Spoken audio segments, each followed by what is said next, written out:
good evening.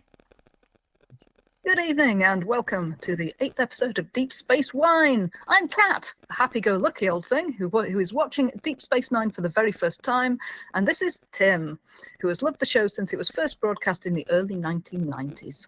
Today we'll be talking about Season 1, Episode 8, The Passenger, first broadcast on the 22nd of February 1993. I haven't got any wine tonight. I'm instead drinking vegan chocolate drink with rum. So it's Deep Space vegan chocolate drink with rum this week. Doesn't quite look or taste the same, but has the same effect. I've made the argument that anything in a wine glass counts as wine, so we're gonna bend the rules nicely like that. Yeah, shades of grey, right? Or yeah, weird brown in this case. Now, content warning. This episode contains instances of people physically fighting, and we'll be showing one still image of this. Some minor characters are killed by phaser fire. There is one short mention of whether something that happened was a suicide attempt. And there are sci-fi fantasy instances of someone exerting mental control over another person, but nothing that I think is likely to be emotionally distressing in the way it's shown in the story.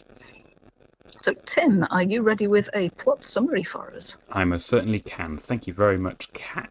So, we open en route back to the station in a runabout. Major Kira and Dr. Bashir respond to a distress call from a Kubliad freighter and find Tai Kajada, a security guard, and her prisoner, Ryo Vantika. Pronunciations may differ. Kajada tells them that Vantika started a fire on the ship in an effort to escape. Vantika dies, and Bashir and Kira take Kajada back to DS9, where she becomes convinced that he is still alive. He has faked his death many times before, and Kajada spent most of her adult life tracking him. Bashir and Lieutenant Dex come to believe that Vantika's consciousness may be hiding in Kajada's brain without her knowledge. Vantika has indeed taken on another body, and he contacts Quark, a bartender with criminal contacts, to hire mercenaries to hijack an upcoming shipment of Duridium, a compound Kobliads desperately need to survive.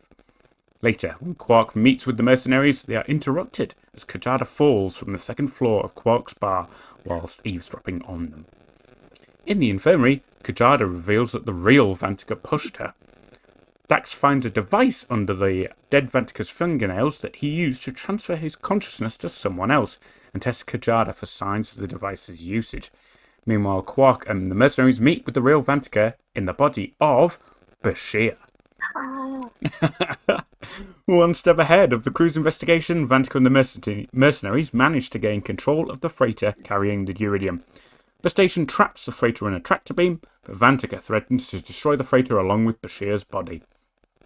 One of the mercenaries objects to such a plan, prompting Vantika to shoot him. Dax is able to disrupt Vantika's control of Bashir's body long enough for a confused Bashir to lower the freighter's shields and allow himself to be transported. Once Vantika's consciousness is removed from Bashir's brain, Kajada formally takes possession of Vantika's stored consciousness and destroys it, and thus rids herself of him once and for all. Yeah. It's got everything. It's a very dramatic episode. Oh, it's great. Please, take it away, Kat. First impressions. Right. First impressions, when I first watched the episode, I wasn't massively enamoured with it, to be honest. Okay. I felt that it didn't have a lot of deep character work in it. It felt a bit rushed through in terms of how the plot progresses. But I don't know, as I watched the whole thing, I became more impressed by the twists and turns that the plot took. And I actually ended up really enjoying it and really admiring the way, as I often do, admiring the way that it is put together as an episode.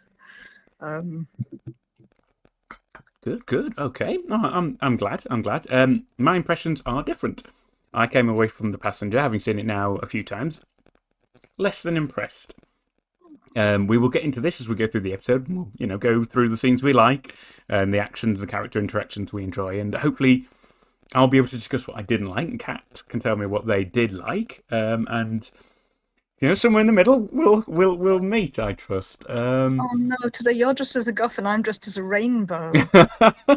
Hence the discontented and the full of light and joy aspects of our enjoyment and otherwise of the episode. Oh no, we are stereotypical representations. Horrors. We must be more complex than this, I'm sure. Well, let's get into it and find out. Yes, 100%. So, I think it immediately starts on something that DS9 struggles with, which is how do we get our crew to meet something happening not on the station?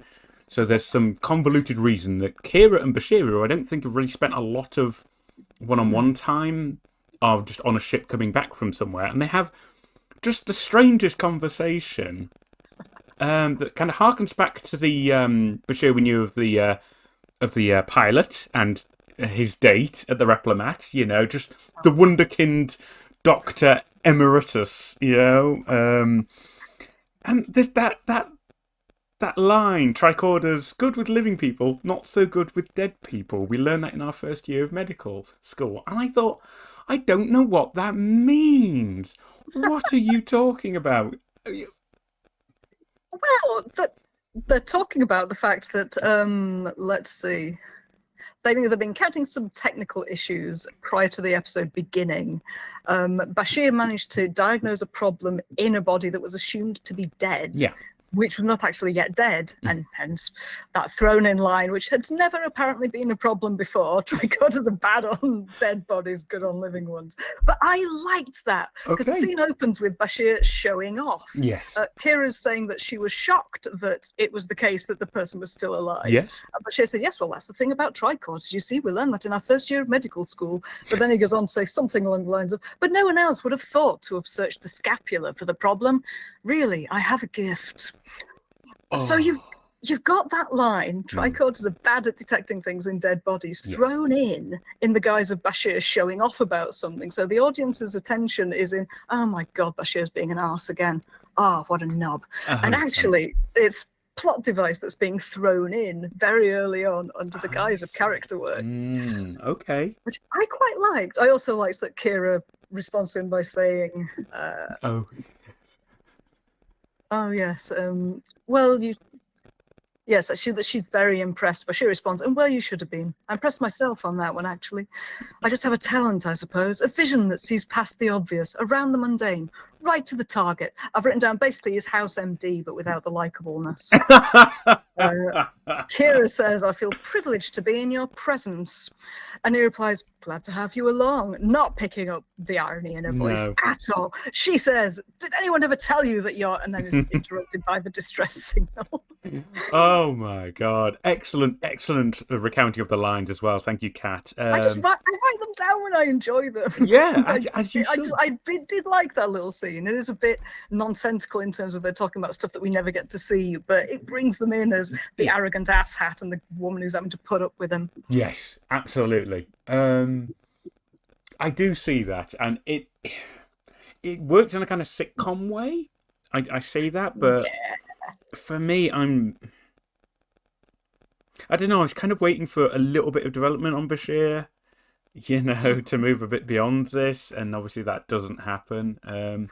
I think it can fall under teething problems, though. I mean, You've said that it takes a while for the characters to get embedded, for the writers to know what works and what doesn't. And yeah, as you say, it's the third or fourth episode where we've had quite heavy-handed. Bashir is arrogant. Bashir is unlikable. Yeah, absolutely. Just thrown at... Oh, sorry, my Fitbit thinks I've done 5,000 steps today. Congratulations, Kat. Thank you. Deep Space Wine. The buzzing going on. That's fine. I don't think it came through. But Deep Space Wine encourages you to drink in moderation and get your exercise, viewers. Okay? Let's just make that clear. Yes. So, yeah, it was plunky. It's in no way subtle. No. And it's kind of crowbarred in at the start of the episode. And in terms of character development, that's about all we get. It is, isn't it? It is. To be fair, yeah. So for me, a weak start, but I will definitely admit that what you say about getting the episode started is very effective at that. And then obviously we move into the kind of actiony bit of this kind of. We're still before the cold open, actually, aren't we? We are actually, yes. For the cold open, so they beam over to Kajada's ship, and there's immediate fire and smoke. And then, 2 levels are low and the air is toxic and they're both coughing and exactly it's very urgent. And Kajada, what I liked was Kajada was, saying, because Bashir detects there's somebody behind a locked door. Kajada's just like, leave him. Leave him, let him burn. And I'm like, wow, this woman's merciless. Very, very interesting intro to that character. She's like, yeah, I have a prisoner. I'm totally going to let them die. You can get me out of here. I think she quite quickly says, "Don't go in there. He's dangerous." Right, okay. But it does feel like an odd fit when the fire is around us in the room where the camera, where the crew are. Yeah. And then there's this man behind a sealed door, and he's the danger here, according to her. According to her. You're right, and it almost immediately sets it up to be, you're not sure about these characters' motives, you know there's danger there, but everyone seems very edgy, which goes through the whole episode, doesn't it? You know, Kajada constantly remains like this source of suspicion, I think. Definitely. I mean, at this point, we don't know who she is. The pilot is dead, and I think she's in the same room with the pilot. This guy who's so dangerous is sealed behind a door. How do we know he's responsible for any of it? That's a very good point. Yeah, I had not thought of that. But Bashir, ever the hero, rips open a control panel, hits the override, and pops into the room. And there is our man Ryo Vantika on the floor. And Bashir's trying to help him, and meanwhile Kira's fighting fire and saying, you know, I've stabilised the ship, but you know, I don't know if we have much longer. Yeah, I quite like that Kira's having to throw out some technical jargon while spraying at fires on various parts of the set. Yes. And it both made me feel that it's a lot of work for the cast to do, memorizing the script and 100%. The choreography of where the cameras are moving to, where they are in relation to the rest of the set. But there might also be a bit of an aid memoir in that. If it's, right, I fire up here while talking about the stabilizers, I fire down there while talking about the integrity fields. There might be a bit of it supports itself there. I think that's not a bad idea, actually, because I think one thing a lot of actors on Star Trek complain about is having to remember the technobabble, and just these absolutely impossible phrases that get crowbarred into their mouths. So it wouldn't surprise me if they had some technique to remember the lines. But she does it very fluently in this scene. Brilliantly. Nana Visitor spraying fires out everywhere while telling everyone what's going on. Bashir then says that he can't get a synaptic reading on Vantika, and he'll have to take him to the medical unit on the runabout. But then the prisoner's hand suddenly rises to grasp Bashir's throat. It does, and allow me to cut away to a scene. There we go. Rao Vantika puts his hand around Bashir's throat and begins to squeeze. And Kira's there wearing large protective gloves, trying to pry the guy's hands off Bashir. Yeah, I love the big sci-fi gloves. They are fantastic. I mean, they are immense. You know, they are really, really big gloves. Really are good fighting gloves. And and when Vantika has his hand around Bashir's throat, he says, "Make me live," in what sounds very threatening, and only later sounds like he's willing it to happen. It's only much later we find out what he was doing when he had his fingernails grasping Bashir's throat. Precisely. And I think that's another reason that Kira has the gloves on, is to say, well, it's not Kira. Because there was no skin contact, so we can rule Kira out. Although I don't think the episode gets that into detail, but I always took it as that was a bit of an indication that we can eliminate, out of all the people in that room, it's not Kira because there was no skin contact, so it's either Bashir or Kajada. I can't assume with any of these scripts that it's usually very tightly scripted in these episodes. They cover a lot of ground very quickly, so there may have been a scene in which Kira was implicated, which they just had to take out later. I think you might be onto something there, definitely. But yes, so that's the end then of Vantika. He falls back, his eyes roll up, and there is just a oh my God! Has a line. He does. A terrible line. A terrible line. Says, "This one I can't bring back." Oh, you know, he's in the middle of the... I've only seen it once, and he's such an ass. He thinks he can save everybody. So it's both appropriate for him to say, "This one I cannot save," but also it's "This one I can't bring back," because that's exactly what he does. He brings Vantika back to DS9 in his own head. You see, I'm just impressed by that. I think that's great. I will give you that. I found it clumsy as hell, and just really finger painting in Bashir's character as just this, arrogant ass. And I love that. I love that you have a different view on it, which I'm absolutely going to accept. I just didn't get that. My initial impression was just he's just being an ass, and I can't see past it. There's also something that I haven't seen Bashir beyond this. This Bashir being arrogant and wanting to sleep with Jadzia Dax is about all I've seen of him. I haven't seen the rest of the series over which he presumably grows as a person and develops into a person rather than a stereotype. So to me, this feels like business as usual. Whereas, I think if you know him a bit better, it might feel a bit, oh no, not this again. Yes, and in such divisions of opinion is what makes this podcast so compelling, because Kat has such a different view on this to me. So, yeah, very justifiable point of view. Still just an ass to me, but this is it. So, oh, yes, and at this point we have the opening credits. Yes, there we go, thank you. I did wonder where they came in. I should make a note in my notes where the intro comes in. So, I think it's the next scene then...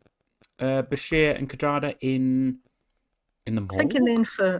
I think they're actually in the infirmary aboard DS9 in the next scene. Because he's just used a hyperspray to bring her back to consciousness. That's right, yes. We've just learned her name is Tai Kajada, and the prisoner is called Vantika.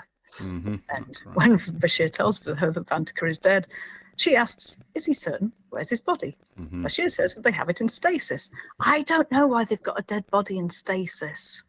What's going to happen? Is it? Do they always do that when someone's died a sudden death so they can carry out an investigation? Because that would make some sense. It stops it from decaying. It's less clunky than physically freezing it and damaging the cells. I suppose. So maybe this is protocol. Off the top of my head, it's never happened any other time. It doesn't strike me as a Star Trek thing they do. No, people tend to go from spaceship crash to space coffin with no in between. Pretty much. Or you are just on a bed in sick bay, and it's just like, well, yes, this guy's dead. There you go. So, but this episode is a lot more procedural. Yeah, there's more of a forensic crime investigation element to it than a lot of episodes. So but you can probably guess that it is standard procedure. It's just one that we don't really need to see, and one that perhaps Star Trek shields us from. We don't need to see every dead body in stasis before they get spaced. Absolutely not. I would say not. But for the purposes of, as you say, a procedural, what this is essentially a crime procedural. It is, I suppose, helpful. But you could just say, he's in the morgue, he's on this bed here. Stasis just seems like an odd addition, but it supports the plot heavily, and that's why it happens. I think that is exactly it. Yeah. But yes, it does mean that Kajada can then insist on seeing the body, which they do. And Bashir says that he died of massive respiratory failure following the pulmonary trauma suffered during the fire. To anyone else, he died of smoke inhalation. Thank you, Dr. Cat, for explaining it in layman's terms, translating the medical technobabble there. Thank you very much. I got the vibe off Kajada in this whole scene that they were really pushing this kind of hard-bitten mercenary space cop figure. She was like, I want quantifiable data, he's dead, have you done this, have you done that? I liked it. I did like it, actually. I thought she was positioning herself. Whereas I think I read it slightly as... her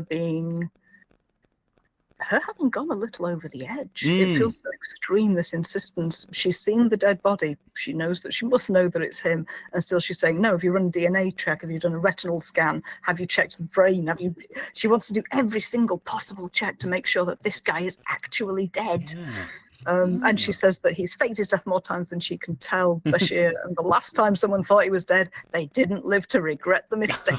And at this point, I was getting such strong Dracula vibes. Because they're looking at the coffin, they can see the body in there, and this person's going, no, he lives! He lives! And everyone else is going, what? And at that point, I did just wonder, why don't they just take his head off? Which wouldn't have helped. No, that's a good point, actually, because he's already escaped. Yeah. Yeah. But she goes on to say that he's a man of science who killed others to prolong his own life, which also feels very Dracula or Countess Bathory. There's something very supernatural villain about this man in the way that she sees him, which I really liked. It just felt very unusual in Star Trek. Yeah. You are absolutely right. I'd never seen it like that, but you absolutely are right that it is Kajada giving, or paranoid, obsessive kind of vibe. Just it, we don't know how justified her And fears are that's at this what it point. is. Yeah, I think I've been coloured because I kind of obviously have seen the episode and therefore know that she's actually right. Yeah, you know that she's completely within her reason and she's doing everything by the book as it ought to be done in the case of this man. But to me, watching it for the first time, she's untrustworthy. She's terrified of him clearly. But how right can she be? This is it. So I think yeah, we've both got that different view again, which is between your seeing it for the first time and mine having seen it like several times. It's kind of skewed almost unconsciously my perception. So good catch, Cat. Well, I did like Bashir's reaction to all of this, which is Siddig El-Fadl's amazing pop-eyed horror look as she's advancing on him, like just reciting this litany of crimes Vantika's committed, and he's just like, it's incredible scene. I love it. Oh, I do love his face. I can't actually remember what his face is doing at the point when she sticks a knife in the guy's chest. Oh my God, in the body. That I did feel that was very heavy-handed. Yeah, I think, as you say, within that scene, once you know what she's doing, she's justified. Sticking the knife in his chest doesn't achieve anything. It just emphasizes that she dislikes / is afraid of him, and she must know that. Yeah, absolutely. I just found it a little bit clumsy on this. I think that's definitely reasonable. But once she stuck the knife in his head, she insists on a DNA reference scan to confirm his identity, and that will take several days. The data's got to be sent off to the Federation. The Federation has to analyze it and send it back. So that gives us a kind of data is happening in the background that we do not yet have. So there's a reason for her to stick around, for this plot to rumble on. And also it's a nice little reminder as well. We're not really technically in the Federation. Deep Space Nine exists beyond the borders of the Federation. The patrol in space if they want to call for backup, they've got a long way to call. Precisely. No, it's in the next scene. So I will let us wrap up there. And then I think we go to Quark's next. We do, where Quark is handing Dax an iced Ractigino, extra cream, which is 2 years before Starbucks started serving Frappuccinos. An iced coffee drink with cream on top. I love that. I love the idea that drink originated with Deep Space Nine. I can totally believe it. Star Trek has always led the way with all of these, sci-fi concepts, communicators and pads, phones and tablets, Old coffee. It's all there. We are slowly achieving the goal of fully automated gay space communism. Yes. Bit by bit, drink by drink, tablet by tablet. It's all coming. Unionized Starbucks by unionized Starbucks. Oh, we have so much to show you in due course. No spoilers, please, chat, but there are definitely episodes to come that will thrill and delight Kat. Yes, I did enjoy the scene because it starts as well, and we have a picture of it because I clicked so hard on the way Odo is sat. And I'm going to share this with chat and the stream now.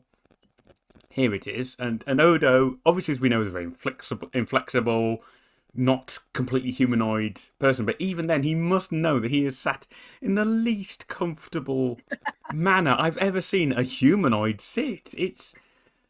I don't know. It does look a bit like someone who's getting used to having a spine. I think that might be part of it. I wonder if that's intentional. But it's also possible the actor had to sit in that position for There's also that. Reasons. Is this character building? Or is this... I think there's also something of it. He just looks really... I can't remember the word I used earlier now, but he looks snooty. He looks sniffy. Yes. Yeah, you did. You said something like that in our little pre-chat. And again, I think that's very intentional. To show Odo as this, inflexible, eavesdropping, disapproving, at the bar. It's very Odo. The other characters are in the background looking happy, passing a coffee to each other, and he's... It is very Odo. It is, and he's responding to Quark being lecherous. Lecherous to Dax. Yes. I did enjoy this scene. I will just point out that Ractigino, obviously Klingon coffee, which I imagine is ridiculously bitter, and then 2 creams on top. Clearly, Dax has a very a very complicated palette with a lot of contrasting flavors. Maybe it's a trill thing, you know, all those different memories and lives. Well, some of them like sour, some of them like sweet. So Oh, cream for Jadzia and Ractigino for Dax. absolutely. But yes, there is a great chance to hear Odo and Quark fence with each other, and I did enjoy this interaction of theirs. Yeah, me too. Quark comments that Dax is obviously infatuated with me, which Odo responds that he is deluding himself, and Quark says there's nothing wrong with a good delusion. I sell them upstairs to dozens of people every day. I love that. I absolutely love that. I love both the kind of immaterial nature of it's important to have wishes and dreams and even things that are not true that we can believe in and enjoy, and I can make money out of it. And I can make money out of it. For me, it's such a wonderful corrective as well to how we perceive the holodeck of the Next Generation, which was always, you know, oh, we can use it for culture and exploration, and occasionally have to hose it down after Barclay's used it, and you know. Oh. Yeah, everyone except Barclay uses it in very wholesome ways. Exactly. Picard goes horse riding and exactly. And I think they have concerts, and there are plays and musical recitals, and it's all very noble. And for me, that one line from Quark where he's like, "I sell delusions," and it's great. It's like, yeah, it's not real. The holosuites are fakery and escapism and lies and happy little naughty fantasies, and it's such a wonderful changing of that narrative from that TNG perspective. I really enjoyed it. Yeah, I hadn't thought of it in those terms, but it is, the holosuite goes from being high culture to the basest of culture in the terms that 1990s America thought of it, at least. Exactly. That was my impression. But I love any Odo Quark scene. There was one other line particularly from that I liked, where Odo says that every man on the station would like to buy her a Ractigino, and Quark replies, but I'm the one with the Ractigino machine. Which is a beautiful line, but also note the heterosexuality of it all. Every man on the station is interested in Dax. Nobody else is, and men aren't interested in anyone else. Or any other gender, or any other species. Everyone on the station would like to buy Dax, but no, 1990s. Exactly, and they will try and get away from this as much as they can, but we have all that to come. I liked that it was almost philosophical, like, many men wish to buy the coffee, but what of the man with the coffee machine? You go, yes, one hand clapping. There's something almost profound in that very throwaway line. It's lovely. I love, philosophy of a bartender. I think there's definitely something in that. Yes, in fact, they go on to. Sorry, I said there was one line I really liked. I wrote down quite a lot of this scene. Please. Quark says there is good to want things, and Odo says even things you can't have, and Quark says especially things I can't have. I wrote that down as well. I wrote down next that acquisition must be at least 9/10 of Ferengi law, and here Quark is saying that the act of desiring something that you cannot obtain is a good in itself. That's an interesting position, and whether that's about the wishing to obtain and pushing beyond what it is possible for you to currently obtain, or whether it is just that the enjoyment of wanting something is a joy in itself. Yeah, I liked that. I think that's actually probably something quite deep in that, because the show will, over its course, interrogate kind of Ferengi culture, which we see as an amusing if dark parody of hypercapitalism. And I think there is something to be said in that however much they acquire, they will always want more. And which is the most driving force? The ownership of possessions or the drive to get more possessions? And I actually think there's a lot of philosophy to be explored in that. But I think it might have been in the last episode that Odo commented that all the Ferengi do is acquire more and more of these stupid possessions that don't have any much intrinsic worth, and then pass them on to the next generation after they die. And this is a continuation of that kind of thinking, that what is it to constantly want to acquire things, and how does Quark always look so happy when he's constantly got this drive to get more and more and more and more?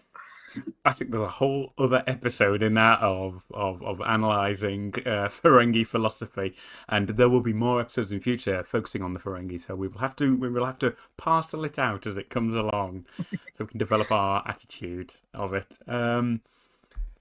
I think the next thing I have then is the introduction of that other patron at the bar, the Starfleet officer. Yes, Odo makes a comment to Quark about wanting the Geridium shipment, and Quark pretends he doesn't know what he's talking about, at which point Primin wanders over. Lieutenant George Primin, Starfleet Security, who's played by James Lashley. I wrote his name down because I was really impressed with his performance in this episode. I like Primin because I think we were intended to kind of slightly resent him as a newcomer and as somebody who works counter to the crew. He's almost like a dyed-in-the-wool Picard-era Starfleet officer, you know, and I think he was immediately intended to contrast with Odo. And I wonder what was your? I mean, you say you like him. What was your initial impression of him? I mean, the first thing he does is walk up to Odo and say, "Are you going to tell everyone about this Geridium shipment that's coming in? Is it your habit to tell the underworld about all of the dealings with the ship?" And yeah, the first thing I thought was that if someone's here from Starfleet, they're going to be antagonistic, if not outright evil. Most of the times in TNG, if someone is there from Starfleet, whatever their rank, they're there to throw a spanner in the works, whether deliberately or through mismanagement. So I instantly thought, oh God, here we go, Starfleet problem. Exactly. It is such a TNG trope, especially with the admirals. Anybody in a position of authority at Starfleet headquarters seems to be insane or evil or insanely evil. There's just...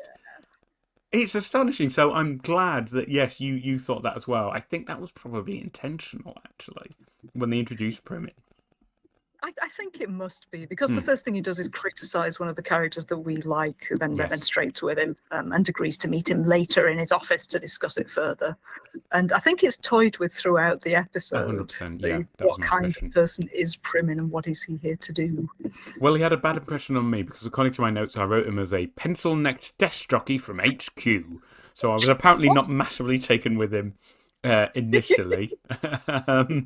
I can also provide a little bit of behind-the-scenes information, which I didn't know, absurdly, 30 years on, but James Lashley was it, the actor. Yes. He was brought in and the character created because at this point in time, Colm Meaney, who plays Chief O'Brien and does not appear in this episode, was away on a movie project. And there was a bit of a question mark about whether or not he would return, according to the behind-the-scenes. And so Primin was brought in to kind of counterweight that departure with maybe we could write more stories about a clash between Odo and Starfleet, security-wise. So that is why this character pops in. That makes a lot of sense, because, I think he's been missing for a couple of episodes now, going to Earth for his wife's mother's 100th birthday. That's right. He is not in this episode either. So that is why Primin appears. That's good to know. And I do feel a bit... I like Colm Meaney, and I understand that O'Brien has a lot more to do as DS9 goes on. A lot more done to him, yes, definitely. Yeah, I've heard this. I've not seen it yet, but I know that DS9 is about watching the Irishman suffer. But yeah, I am sad if that does mean we get less Primin than we might otherwise have had, because I did enjoy him in this. Oh, I am glad. I think then that my notes suggested the next scene is Primin meeting with Cisco, but is there something in between? There's a short scene in Ops where Bashir is feeding back to the rest of the normal team. Oh, right. Okay. Saying that the autopsy revealed nothing out of the ordinary. Fingerprints, retinal patterns, cortex scans all match up with the records that Kajada provided. Vantika may have faked his death before, says Bashir, but I don't think he's faking this time. What a sassy line. And Cisco asks why it was that Vantika wanted to come to DS9. And Bashir says, they're Kobliad. Dax says, the Geridium. And Kira goes, I'm sorry? And I liked that they've given the clueless, doesn't know what's going on with this other race line to a Bajoran rather than to a human, because it would have been very easy for a show like this to have fallen into, give it all to Colm Meaney, pretend that the human doesn't know anything about the other races in the sector. But no, here we've got the Bajoran saying, I don't know anything about the Kobliad, what's this about? And it then gives Cisco the chance to show off what he knows, because he apparently keeps up to date with everything xenoanthropological. Oh, nice use. I like that. I'm pretty sure I got that from from Babylon 5. It works, But though. yes. It absolutely works. It does. And Cisco then explains about the Kobliad being a dying race. They need the Geridium to stabilize their soul structure. It prolongs their lifespan. Oh, I've actually written here, this line could have belonged to Bashir, but I suspect that it was given to Cisco firstly so that Avery Brooks had something to say in this scene. Yeah. And secondly, to demonstrate that Cisco is knowledgeable about a wide variety of issues he might encounter in his work. Dax then explains that Geridium is very rare, so the shipment from the Gamma Quadrant isn't enough for all of the Kobliad. It's so scarce that some of them have gone underground to get it. So once again, the plot, the A plot is meeting the B plot very nicely. We've got the prisoner who is presumed dead by some, presumed alive by others. We've got the Geridium shipment, which is trade aboard DS9. It fits with the world building. It makes sense in terms of how the station operates and what happens there. You've got the Geridium coming from the wormhole. Yes. It's just, yeah, it just feels very nicely built into the world. It isn't necessarily a script you could put unadjusted into any other Star Trek franchise. Yeah. I hadn't thought of it like that. Because for me, the Geridium storyline kind of felt completely suborned. That it only exists as a MacGuffin to move the plot along. I was just thinking it is kind of MacGuffin-y, but at least it's a MacGuffin that fits in world. I suppose it does. It's a rare, valuable thing that lots of the Kobliad are after.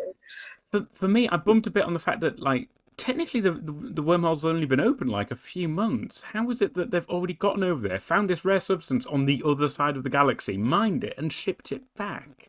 For the species we've never heard, it all felt really contrived for me. Well, in terms of the economics, it's extremely valuable. All of the Kobliad want it. If someone's travelled through the wormhole and found traces of it within whatever distance they've managed to scan and travel around the area, because we know that they've been sending scouts out, which exchange every so often. Yeah, that's true, actually. Yep. So, if they found traces of it, then they've got capitalist motive to pursue that and to find more of it.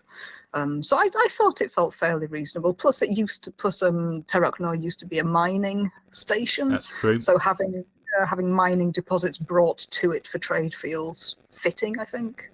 But ultimately, it is a MacGuffin. It could have been anything that was coming through, as long as it's something that Kobliad wants. Yeah, you're absolutely right. It might have been nice if we'd had, that Geridium shipment is due in a few weeks in a previous episode. But I don't know that they had the power, time, ability to shove that stuff in.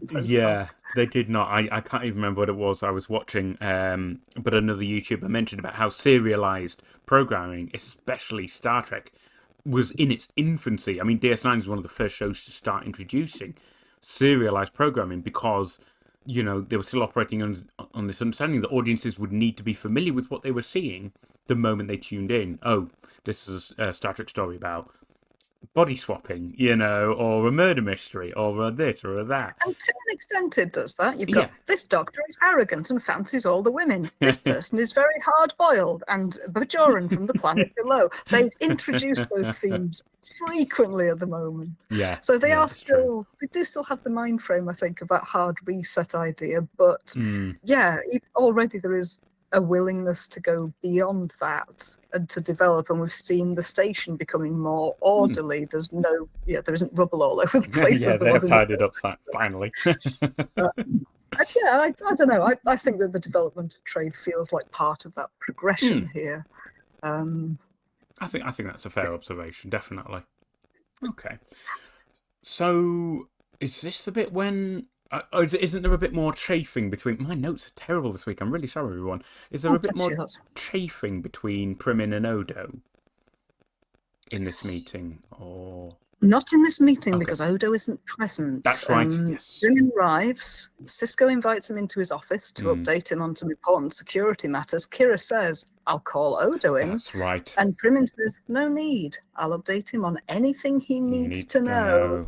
So with that, you've got Cisco and Primin disappearing into the office. And to me, in that moment, it looks as if Cisco is going behind Odo's back. It doesn't look as if Cisco is on Odo's side, which I think is a nice playing into... We don't know that much about any of these characters yet. We don't know where Cisco's loyalties lie. I did enjoy that for that reason. And I think it's also a reminder that Cisco has taken control of the station, and there is always this kind of grey area about who exactly is responsible for what on the station. You know, it has Starfleet officers and a Starfleet officer in charge, but the first officer is a Bajoran, and the security officer is Odo.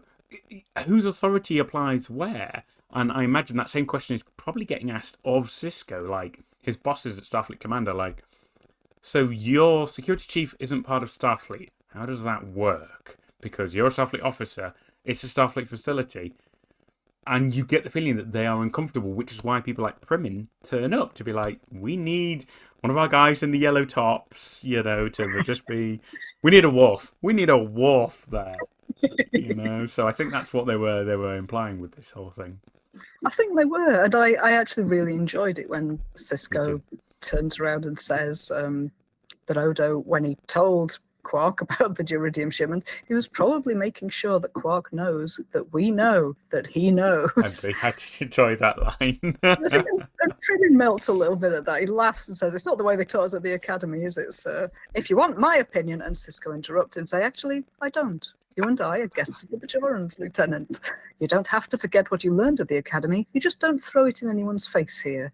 If you're really smart, you might even learn a few things about stable security from our constable. Clear? So I liked that. I liked the implication that he was going to do wrong by Odo, and then he just supports him completely. But he does it behind a closed door just to make sure that the lines are drawn clearly and Primin knows exactly what's going on. Without undercutting Primin in front of the rest of the senior staff. It was very professional. Exactly. I liked it. I thought it was, again, Cisco, the diplomat, the peacemaker, the manager of people that we're starting to learn he's very good at, you know. And he'll show this throughout this story, actually, because he'll obviously have to deal with future jurisdiction friction, which I believe is the name of the trope, and I've always loved that name. As obviously Odo will chafe with Primin, and Cisco will always be like, okay, placate, you know, and it's great. I do.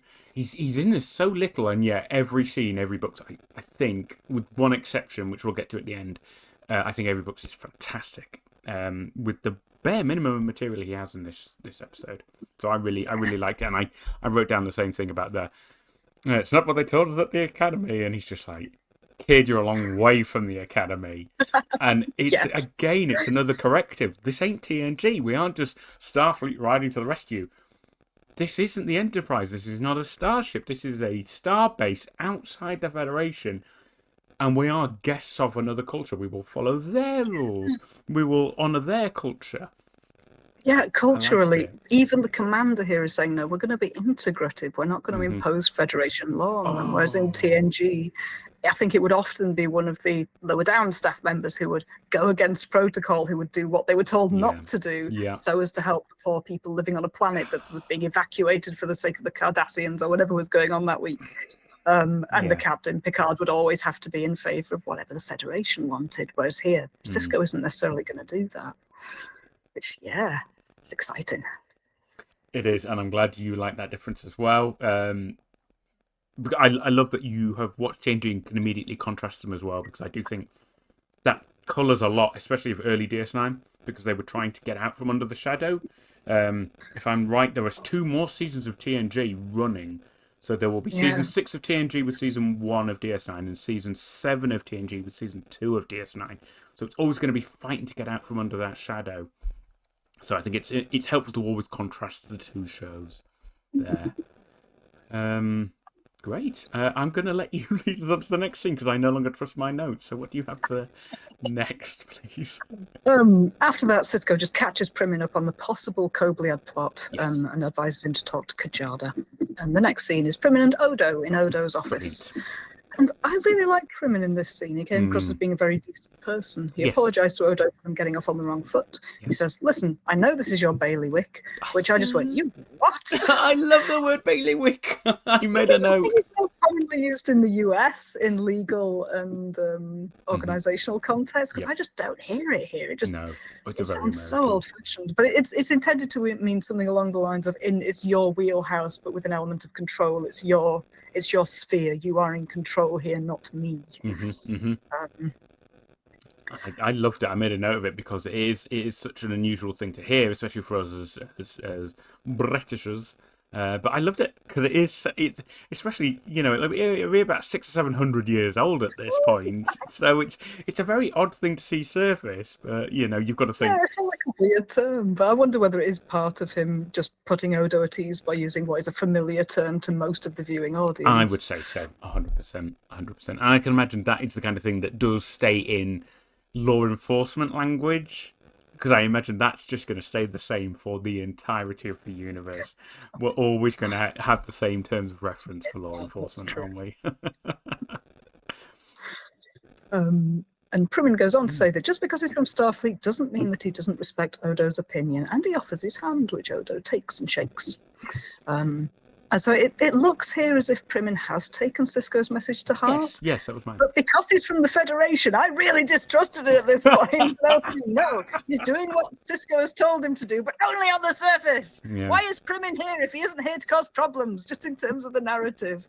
So I wrote, this is most likely a ruse, and he'll later do something that undermines Odo, and which is unwise or causes further problems. I'm sorry, did you actually write down the word ruse? That's a ruse. A ruse. And 5 seconds ago, you were pointing out the use of the word ballywick, and now you're saying the word a ruse, a misdirection of nefarious purposes. Nefarious, I love that word. Exactly right. You see all these lovely old-fashioned words that I hope live on to the 24th century. But and we need people like Primmin and more evil than Primmin to keep those words alive. God. And with just 2 bars of gold-plated latinum a month, you too can fund the arrival of villains. Space Nine. Oh, believe you me, they need no help. This place will become a hotbed and a popular destination for ne'er-do-wells across the quadrant and the galaxy. Hive of villainy. So Odo goes to a console to show Primmin his plans, and the console is showing an error message. Database service is not available.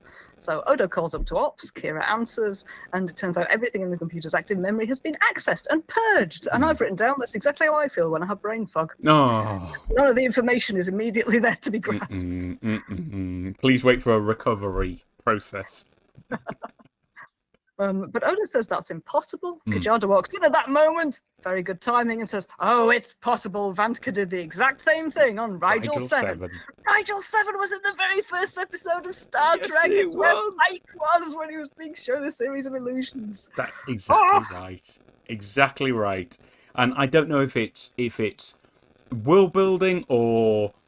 It treads a fine line, because I bumped on this as well. It treads a fine line between being world building, acknowledging history, and being goddamn lazy. Because if you go onto Memory Alpha, the wiki for Star Trek, you will find a ridiculous amount of things happen in the Rigel system and on Rigel 7. It's absurd, the amount of things that happen in the Rigel system. I don't know. I'm kind of impressed that they were shoving things in before that Leonardo DiCaprio meme existed.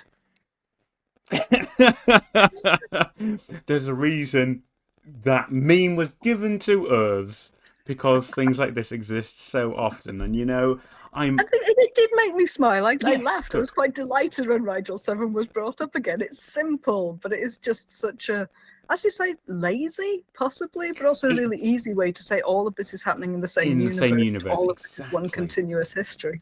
It is treading a very fine line, I feel, because Rigel 7 has been very recently referenced in an episode of Strange New Worlds, the current Star Trek series, because obviously it is exploring the history of Captain Christopher Pike. So it has turned up in the original series, DS9, Strange New Worlds, and it could be somewhere between being repetitive and world building, as you say. It's mentioned in a song called Moon Over Rigel 7. Captain Kirk proposes singing it around a campfire whilst taking shore leave at Yosemite National Park with Captain Spock and Dr. McCoy in Star Trek V, The Final Frontier. So it turns I haven't watched any of the films yet. Oh, I see. I'm terribly sorry. Ignore that spoiler about a campfire. Pretend it didn't happen. But it sounds like it becomes kind of part of a Star Trek drinking game. Have a shot if they mention Rigel 7. I would not recommend it. I would not, from a medical standpoint, I would not recommend it. It also turns up in the Next Generation episode, The Chase, when Robert Blackman was born on this planet. Lieutenant Blackman was a Starfleet officer who was born on Rigel. Sorry, Rigel VI. I do apologise. Next door. Oh, next one along. So, again, it is a nice mention, but I wonder if you could say that it's maybe part of Star Trek's inbuilt humour. Like, oh yeah, it happened on Rigel 7. This is the place where everything happens. So Maybe so. But in terms of Kajada walking in and saying, "Oh yes, Vantika does this kind of thing all the time," to me at that point I was thinking, yeah, she's there to tell us that this is his MO, to keep us thinking, yeah, he probably is still alive. But also, she knows a lot about how he operates. I got that immediately. Yeah. I feel that the script does set us up from the beginning to think, was she his ward or is she his accomplice? Does she admire him so much that she's starting to take over his work for him? It is possible that he's dead, but she is continuing the work. So I felt it was quite artfully done. It's a little heavy-handed, maybe. She is being set up as being perhaps unreliable. Yeah. But it keeps coming back to that. And it works really strongly, because I suspected for a long part of the episode that she was doing something nefarious. Which I think was very much the intention of the writers. So mission accomplished there. Would you like to take us to the next scene? Certainly, as soon as I find it. Oh, why do we decide that alcohol and writing lots of notes were going to go well together, Tim? This is the joy of Deep Space Wine, where we kind of lose track of what the hell's going on. I think it's another ops meeting. That's what my notes indicate is. Oh, that's right. I put the usual crew plus Kajada and Simin are in ops. Yes. Kajada insists that Vantika must still be alive and on board the station. Bashir insists that he died 2 days ago. Prim insists even if he were alive, it doesn't make sense to purge an entire computer memory to go after a single file. Whereas Odo says, no, it makes perfect sense that if he were to try and access a single file, he would be stopped by a dozen different lockouts that Odo put in to protect it. And Kajada says, but you would never consider locking out the active memory of your entire system. It would make it impossible to use the computers at all. So that's why you're vulnerable to it. So once again, we've had a really nice little forensic exploration. It's not just, he hacked into the system. We're about to find out how he hacked in a specific way using particular techniques. So Dax asks how he must have gained access, and Kajada says that in the past he's used a subspace shunt attached to a secondary system, something that runs throughout the entire facility but isn't covered by security. Kira suggests the lighting controls are replicators, and Dax eventually finds an unauthorized tap into a temperature control panel on level 21, section 10. Oh my, that's incredible attention to detail, Captain Cat. Thank you so much. I really like how much attention to detail there is, though. They don't fudge it, they don't fluff it. It's a very serious, this is a station, it operates in a specific way. Yes, that's true. Yeah, adjusted for plot.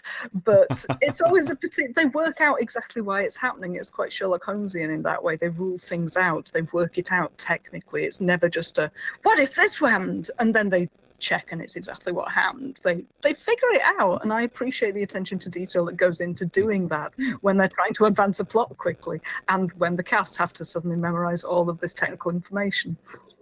Again, every Star Trek actor, I think, deserves a special award for dealing with Star Trek writers and their ability to complicate every single sentence that they put in their mouths. I mean, words you've never seen before, and just huge blocks of text, and they all have to become kings and queens and mages of exposition. I mean, it's incredible. So, massive salute to everyone, especially the guest stars, because I assume the main cast will eventually become numb to it. But the guest stars who step in, and the guest scientists, especially when they have to come in and explain things about the warp drive, which the actor might never have seen before. 100%, they have to step in and pick that up. So I'm going to say that Caitlin Brown, who played Kajada, round of applause, superb work there, picking up a really tall order.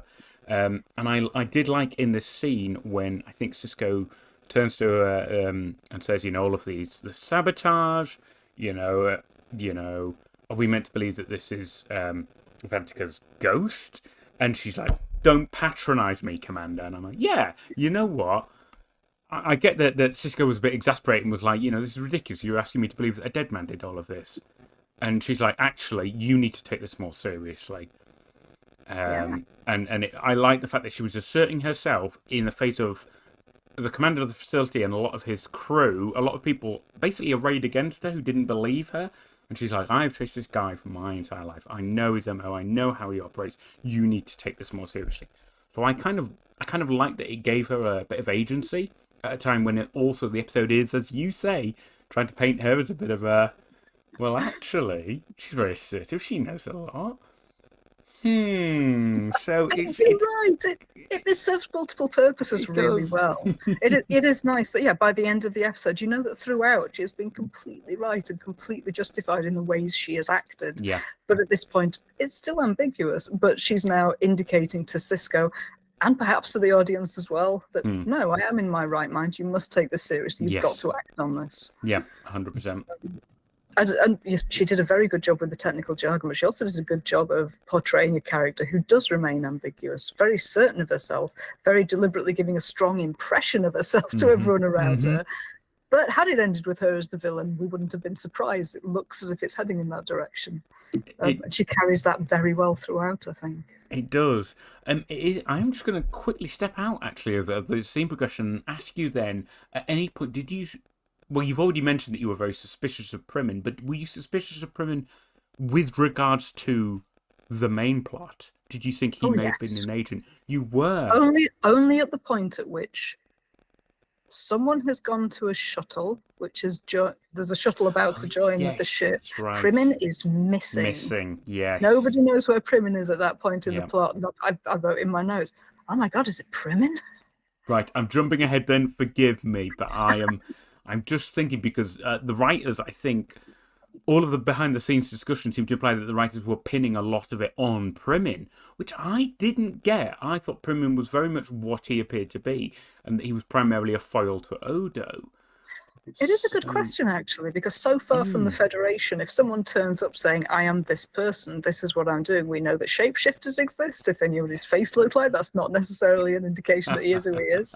Yeah. I mean, I up until the point at which Primin is missing, I assumed he was just a spoke in the wheel. I assumed that he was going to do something that would make things very difficult. Yeah. But yeah, it did fit nicely for me when it looked as if he was going to be the antagonist.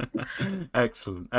Oh, I am glad, and I'm sorry for jumping us ahead there. That's right. It just popped into my head then to wonder how you were interpreting the character there, but I think you absolutely reacted as the episode wanted you to, because you were seeing it for the first time, and I'm the one who's more skeptical. And I am but a simple person. No, it doesn't work like that at all. I'm going to move us on before I drop us any more in it. So I think out of the back of this meeting, Odo asks to see Sisko in his office. He does, yes. I think, Bashir repeats that he sent the DNA trace to Starfleet yesterday. They'll have to coordinate with Kobliad security. He estimates another 12 hours before the results return to DS9. So we've got that artificial time limit set before we'll find out whether Vantika is actually dead or not. We also find out that Vantika was a medical supervisor in a high-security penitentiary who used prisoners for his illegal experiments in cellular longevity. He's stolen bioregenerative research from government labs. So yes, Kajada explains all of that in order to impress upon them further. He might not be dead. He has the technology. I absolutely picked up on that. And for me, was always reinforcing the fact that Kajada was, again, also who she said she was. You know, she is giving all of these warnings that Vantika's still around, that you should take him seriously, and I wasn't getting the vibe that she was like some kind of split personality. I didn't get that vibe. No. But I did wonder whether she was deliberately misdirecting them.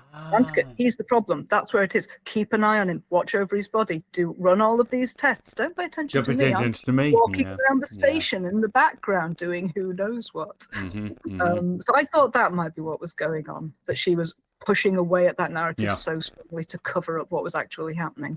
Which she wasn't. She was just telling the truth throughout.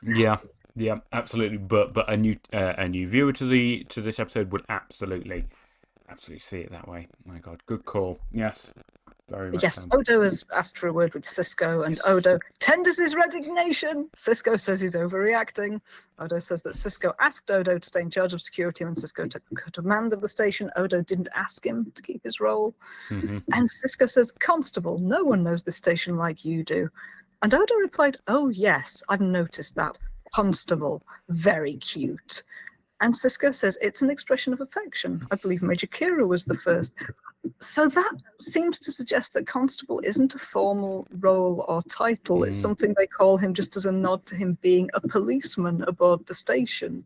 It's something is like a no, actually, I think chief is kind of applied to all people who work the transporters. Oh yes, that's right. Yeah. Because it starts to feel like it's just Miles O'Brien's nickname after a while when they refer to him as chief, but I think it actually is his technical role. Yes, whereas, he is the Chief Operations Officer of Deep Space Nine. So that is his title. But yeah, Constable apparently doesn't have a similar title. It's not a title, it's just a name they call him. And at this point, Odo effectively says he's fed up of it. And Sisko says, no, but it's a term of affection. Which I really liked. I liked that they have that because they're, we have little hints of it before, like Picard calling Riker number one rather than Commander Riker or my first officer. He's like number one. It's a term of professional respect and, a little bit of affection, I feel. But there isn't much else, really. So I like that there were actually these emerging new names for people. The Constable, the Chief, Old Man for Dax, Yes. To me, it feels like it's knitting them more together as a believable group of people who know and do care about each other in their own weird space station way. That's a really good point. It points to the lives that they live when we're not watching them, the relationships between them. Right. Yeah, you're absolutely right. No, I enjoyed it, but I can see how somebody like Odo, who's probably not used to that, actually finds it a little bit grating. Yeah, and I've written down where he responds when he says, I don't need anyone's affection. I do need clear jurisdiction or I am out.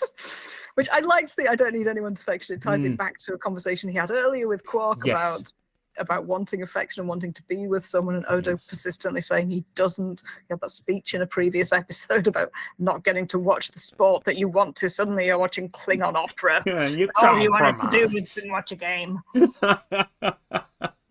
No, that is a very good point. And again, I think it's slightly heavy painting of a character, but yeah, it is character building, which I do enjoy anytime it crops up.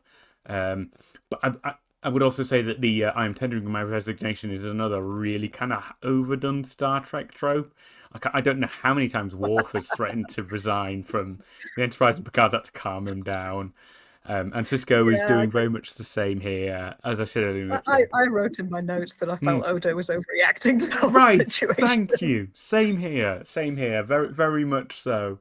And again, it requires Sisko to come out as this peacemaker to calm his chief of security down, which I feel shouldn't have to happen. You should know that your chief of security is this level-headed, reliable person who's just like, okay, I've got to work with somebody from Starfleet because this is a Starfleet base. Fair enough.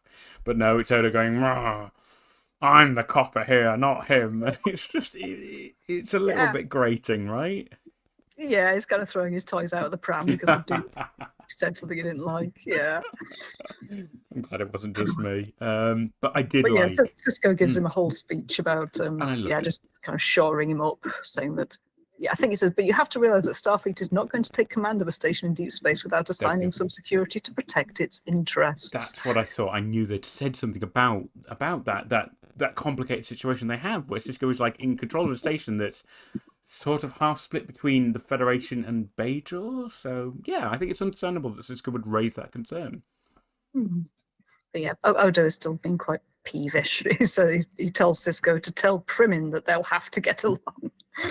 Because Sisko is saying as much to Odo, but I was like, what are you going to tell Primin that? Oh my god, it is like separating two unruly toddlers at some time. And also, I think Sisko says at one point, I rely on you, I've always known where you stood. And I feel like, is that 100%? Because Odo's always like, the law. But he's also said, Cardassian law was a lot easier to follow. And I'm like, oh, well, hold on. You can't stand up for the laws of a known dictatorship that was at war with the Federation and is clearly, cruel to its occupied people. I mean... I do feel that Odo's whole view on life hasn't been set in stone yet. No. I think he does seem to sway with the wind, the direction that the episode takes him in. Thank you. So sometimes he's very stolid and you can always rely on him, and sometimes I did this under the Cardassians and their rules were easier than yours. So yeah, that's not the argument you think it is, guys. And so for Sisko to say that he can know where Odo stands really actually didn't feel true. So I'm glad you also spotted that. Yeah, no, I agree strongly. I think they haven't decided what the character is just yet. I think that's it. We are still in that season 1 emerging status. Yeah. But at the end of the scene, Sisko assures Odo that in joint operations like this one, it is Odo who is in charge. And Odo says, I can live with that arrangement, which to me felt a lot like when Spock refuses to say something simple in favour of giving a lengthy, logical, important statement. Not thank you, or that's all right then, but I can live with that arrangement. Yes. I think, again, that is a very Star Trek-esque tradition. Spock, Data, Odo. There are always going to be characters who have to convolute their replies. Makes it feel more spacey. More spacey, yes. And the next scene, Dax and Sisko are in ops. Dax has found that someone tried to break into the cargo bay of Kajada's ship while it's been docked at Deep Space Nine. And Dax has found a computer chip, which she has with her now. It contains a map of the humanoid brain, which is rendered as a lovely early 90s rotating 3D computer graphic. I'd forgotten about that when we were preparing for this. So had I, yes. You do get the feeling that the production design of DS9 were pushing computer technology to its limits, and we do get, a video sequence that's a little bit blocky. I remember at the time thinking, absolutely buying into it 100%, but, when I saw it, it was about like 1997, 96, so... It reminds me of I had a Duracell Bunny computer game at one point that came through with a computing magazine. It reminds me of the graphics in that. Oh dear me. That doesn't surprise me at all. And I do wonder how much, new Star Trek fans who maybe lured in by Strange New Worlds or Prodigy or any of the new series, what their immersion is like when they confront these kind of 90s graphics of TNG and DS9. It's a good point. Yeah, because for us they're excusable because we grew up with that. We grew up with them, and we've seen the transition and we can adapt to it, whereas to them they are travelling back in time, and it must be the same must be worse for old new Doctor Who fans encountering old episodes when it was really, really, really substandard to this.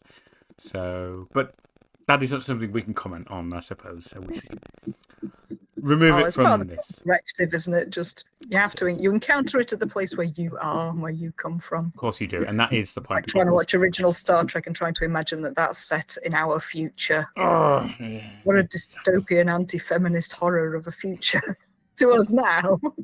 Whereas back then it was progressive as anything. Yeah. I'm forever exploring and complaining about that, as you say. So the next scene is in Quark's bar, and they're making use of the multi-leveledness again. We love it. We love to see it. It's a good set. Use it. It is, and Quark is scrambling about on his hands and knees, apparently looking for something. He calls down to the other two Ferengi, who I think were Rom and somebody else. They might just be two unnamed Ferengi. I don't think they actually have any lines in this scene. I don't think they do. No, it probably isn't Rom. It's probably just random Ferengi number 3. So he calls down, they haven't cleaned properly. He's already found 3 coins on the floor, and he says he'll finish cleaning up himself and keep anything he finds. And as he stands up, 2 hands in black gloves grab him from behind. And a very whispery, gender-ambiguous voice asks if he's hired the mercenaries to help with the Iridium shipment. Quark asks, but you can't be Vantika. And the voice says, I told you to expect me at this hour. So Quark did hire the mercenaries, but now he thinks Vantika's dead, so he's just not pursued it. And the whispery voice requires, almost, but not quite. I love this whole scene. It's so cheesy. The figure that pushes Quark away just so that they can turn around and run before Quark actually sees their face. And I can imagine people who might have taped this, like running it back and pausing it and being like, "Can you see whose face it is?" Because there is like a scant second of a face. I didn't notice that. It's very blink and you'll miss it. But as Quark flies forward, there is the side of a face. But, with 90s technology, you could never see who it was. Enhance, we can't. We cannot. We cannot enlarge and enhance that section, I'm afraid. My notes say, the whispery mystery black gloves. But you do get a glimpse of a familiar face. But not enough to say who it is. And you're right. I like that it's very whispery and it is very ambiguous.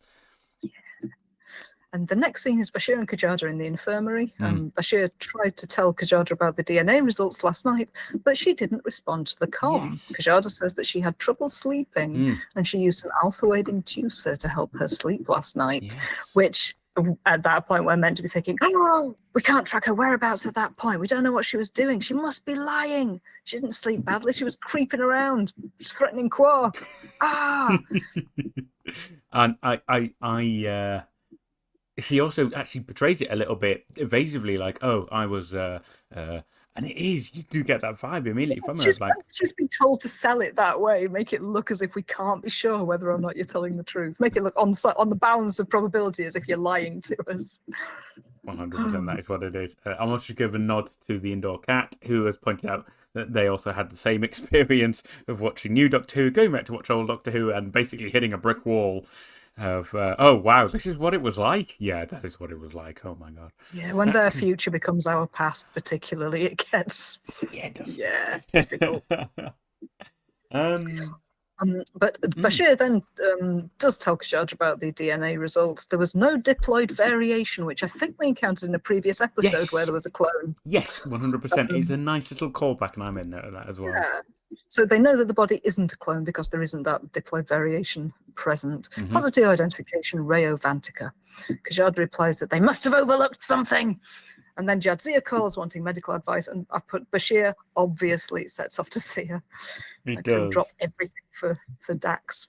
I also, a very small thing in this, but in this scene, I don't know if it's intentional or not, but Bashir does not tap his comm badge. And this is a constant thing in Star Trek, which is, do you need to hit your comm badge to pick up when you get a call? It's never established. I didn't notice. No, absolutely. It's only, I've noticed, because it's such a thing that hardened fans like me discuss, like, do you need to do that? So I'm saying that usually they get the call and then they look down towards their comm badge. Yeah. I think they do normally tap it in TNG. They do normally. But in this scene, Bashir just looks up and goes, Bashir here. No, he actually looks up and says, yes, Jadzia, what can I do for you? Or something like that. I'm like, whoa. You're on duty. You don't call your co-workers that casually. So unless you are Jadzia talking to Benjamin. That's fine. They've known each other forever. Jadzia's known Dr. Bashir for about a month, and all he's done is hit on her. I'd be like, whoa, excuse me, it's Lieutenant Dax to you, Dr. Bashir. So, Damn Bashir, breaking the laws of physics by not pressing his comm badge and being rude. And being rude. That's odd though, because I think that's something that I would assume that if it were necessary to tap the comm badge, I would expect the producers to be real sticklers for that. Because I understand that there were rules about not varying the dialogue at all. It had to be word for word. There was no, if you messed it up, you started again. You couldn't just make it up and fluff it on the fly. It had to be correct. You would expect so, but no, things like this, I think because they'd never been formalised, there was no true solid show Bible to say, if somebody gets a call on the comms, we need to show them hitting the badge to open the channel. Perhaps particularly here because it's on a Cardassian station, the technology isn't necessarily the same as on a ship, so maybe we can excuse it that way. I think that's not a bad argument. Let's say it's that, and then the next time when they do hit their badge, we'll just say maybe they made it work. Who knows? Maybe they forgot. Maybe it's just a show and I should probably just relax. Oh, what is it about sci-fi shows with numbers in the title? Right. It does something to us. Please, Cat, move us along. Okay, Bashir arrives at Dax's lab, and I only spotted that for the first time. It's Dax's lab, which just sounds so much like Dexter's lab. Oh, running the gamut of sci-fi this evening. Dax posits a hypothesis that maybe the brain dies, but the consciousness lives on. And Bashir says that the closest thing he's heard of is synaptic pattern displacement, but he's never seen it in a non-Vulcan. When actually, in the last episode of TOS, a female lieutenant swaps her mind with that of Kirk's using non-Vulcan technology. So take that, Bashir. Nice. Your records are incomplete. I like that. I just happened to have watched that episode a few days before this one. which presumably the writers of this show had not done because they missed it. They had the entirety of TOS and TNG, which had only just been out in previous years, though they hadn't had and they probably didn't waste their lives watching and rewatching Star Trek. Kat, so you cut me to the quick. I'm in with you now. Exactly. Star Trek memes is my only mode of communication. It's oh god. But yes, so Bashir is not infallible. Dax is convinced that Vantika was working on it. He had over 70 simulations in the file that she's recovered, all involving moving neural energy patterns from one part of the brain to another. And Bashir remarks that there's plenty of room to store such patterns, as humanoids only use such a small portion of the brain, which I feel that was a very 90s science trope, the discovery that our brains had a lot of space in them that we didn't use. 100%. And I meant to look it up and see actually how verifiable that was, because I feel like it was also one of those received wisdom things that was not true. So, given what we know about the functions of different parts of the brain now and neural plasticity, the fact that if you destroy a part of the brain can adapt to replace it, doesn't mean that part of the brain wasn't information holding, wasn't important.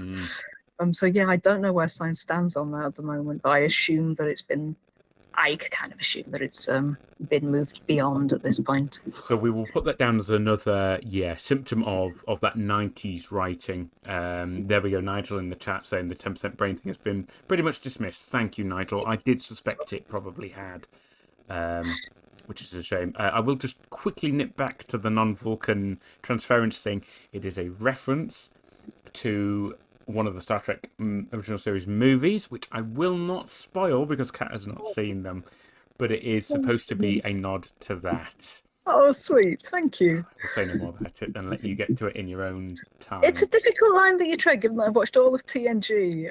I've seen Strange New Worlds, but there's just so much that I haven't picked up on yet. So if you do spoiler me by mistake at some point, it's my fault for not having watched it previously. I think that's kind of harsh to punish you for not having time to... on me. No, that is me unfair. For not being sufficiently geeky in the 90s. That is unfair. That is very cruel. And again, this is a reminder to chat to please not spoiler things, because Kat has come up through all TNG, I think. Yeah, I've watched all of TNG, then all of TOS. There we go. I've seen Strange New Worlds now. Brilliant, excellent. You're going to have such a warped view of Star Trek. You've seen the oldest and the newest stuff they've made. But it's strange because that's the nexus of where I encounter it. I see all of the memes that people are producing now about the shows that were made years ago. Oh, that is going to be baffling. It's incredible. It's very baffling, but it's also very rich because it's based in the culture that we currently live in, looking back at the culture as it was then, looking forward to a fictional culture. It's wonderful, signifier upon signifier. But anyway, on with this thing. Yes, 100%. This is what... Please, your perspective is invaluable. So yes, push us along, please, Kat. Right, yes, Bashir remarks that the brain has plenty of room to store the patterns. Dax asks, what if another entity shared the unused portion? And I've written down, I'm so right. Vantika is living in Kajada's brain. I was a fool, Tim. I was a fool. I was going exactly where they wanted me. So Bashir now cottoned on, it must be Kajada. Bashir, Dax, Cisco, Odo, and Primin have met, I think, in Ops. And Cisco asks why, if Vantika is controlling Kajada, would he draw attention to himself by telling everyone that he's still alive? And Dax says that he isn't controlling her. Bashir says that it's theoretical, but she wouldn't even be aware of his presence necessarily. Dax explains it's like a stowaway on a ship. The pilot's at the helm, but someone else is along for the ride. Hence the episode title, The Passenger. Yes. Bashir comments that they don't know what they're looking for. In order to examine Kajada, they'd need to know the method of transfer first. And Odo offers to assign some personnel to maintain continuous surveillance of Kajada. Primin says that they're already stretched to the limit, preparing for the shipment, or butting heads again. And he suggests having the computer track her movements and alert her if she goes near a secured area. Odo says that at the very least they're going to have to leave her out of their security plans around the Duridium shipment. And Bashir says she won't like that. Yeah, Odo says, don't tell her anything about it. She'll figure it out when she does. Send her to me. Like, what does he think he's going to do when this woman turns up saying, why have you logged me out? And in the next scene, Kajada turns up asking, why have you logged me out? In fact, she asks Odo, what kind of a fool are you? And Odo says, my own special variety.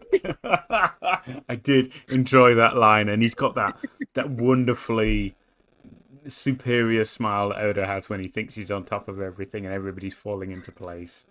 He has. He really, yeah, in his world, he really is in charge, isn't he? So he says he can't give her any information about the shipment. Yep. She asks about Quark, who seems to know everything around here. And Odo says he always keeps an eye on him. Judd says that Quark is exactly the kind that Vantika would use in his plans. Again, she seems to know a hell of a lot about what Vantika would do. Lending weight to that theory that Vantika is steering Kajada from inside, yeah. Or that she is doing it herself while pointing at Vantika just to take attention from herself. Yeah.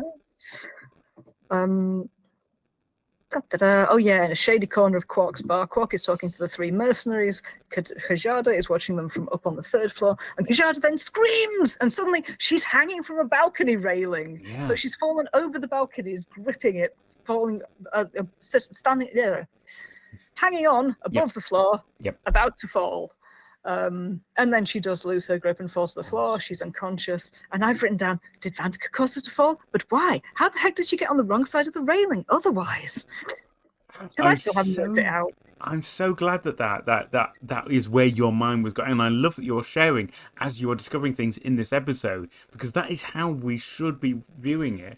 You know, I think some of the chat will have seen this episode before and are therefore looking at it, having seen the whole thing and knowing what's coming.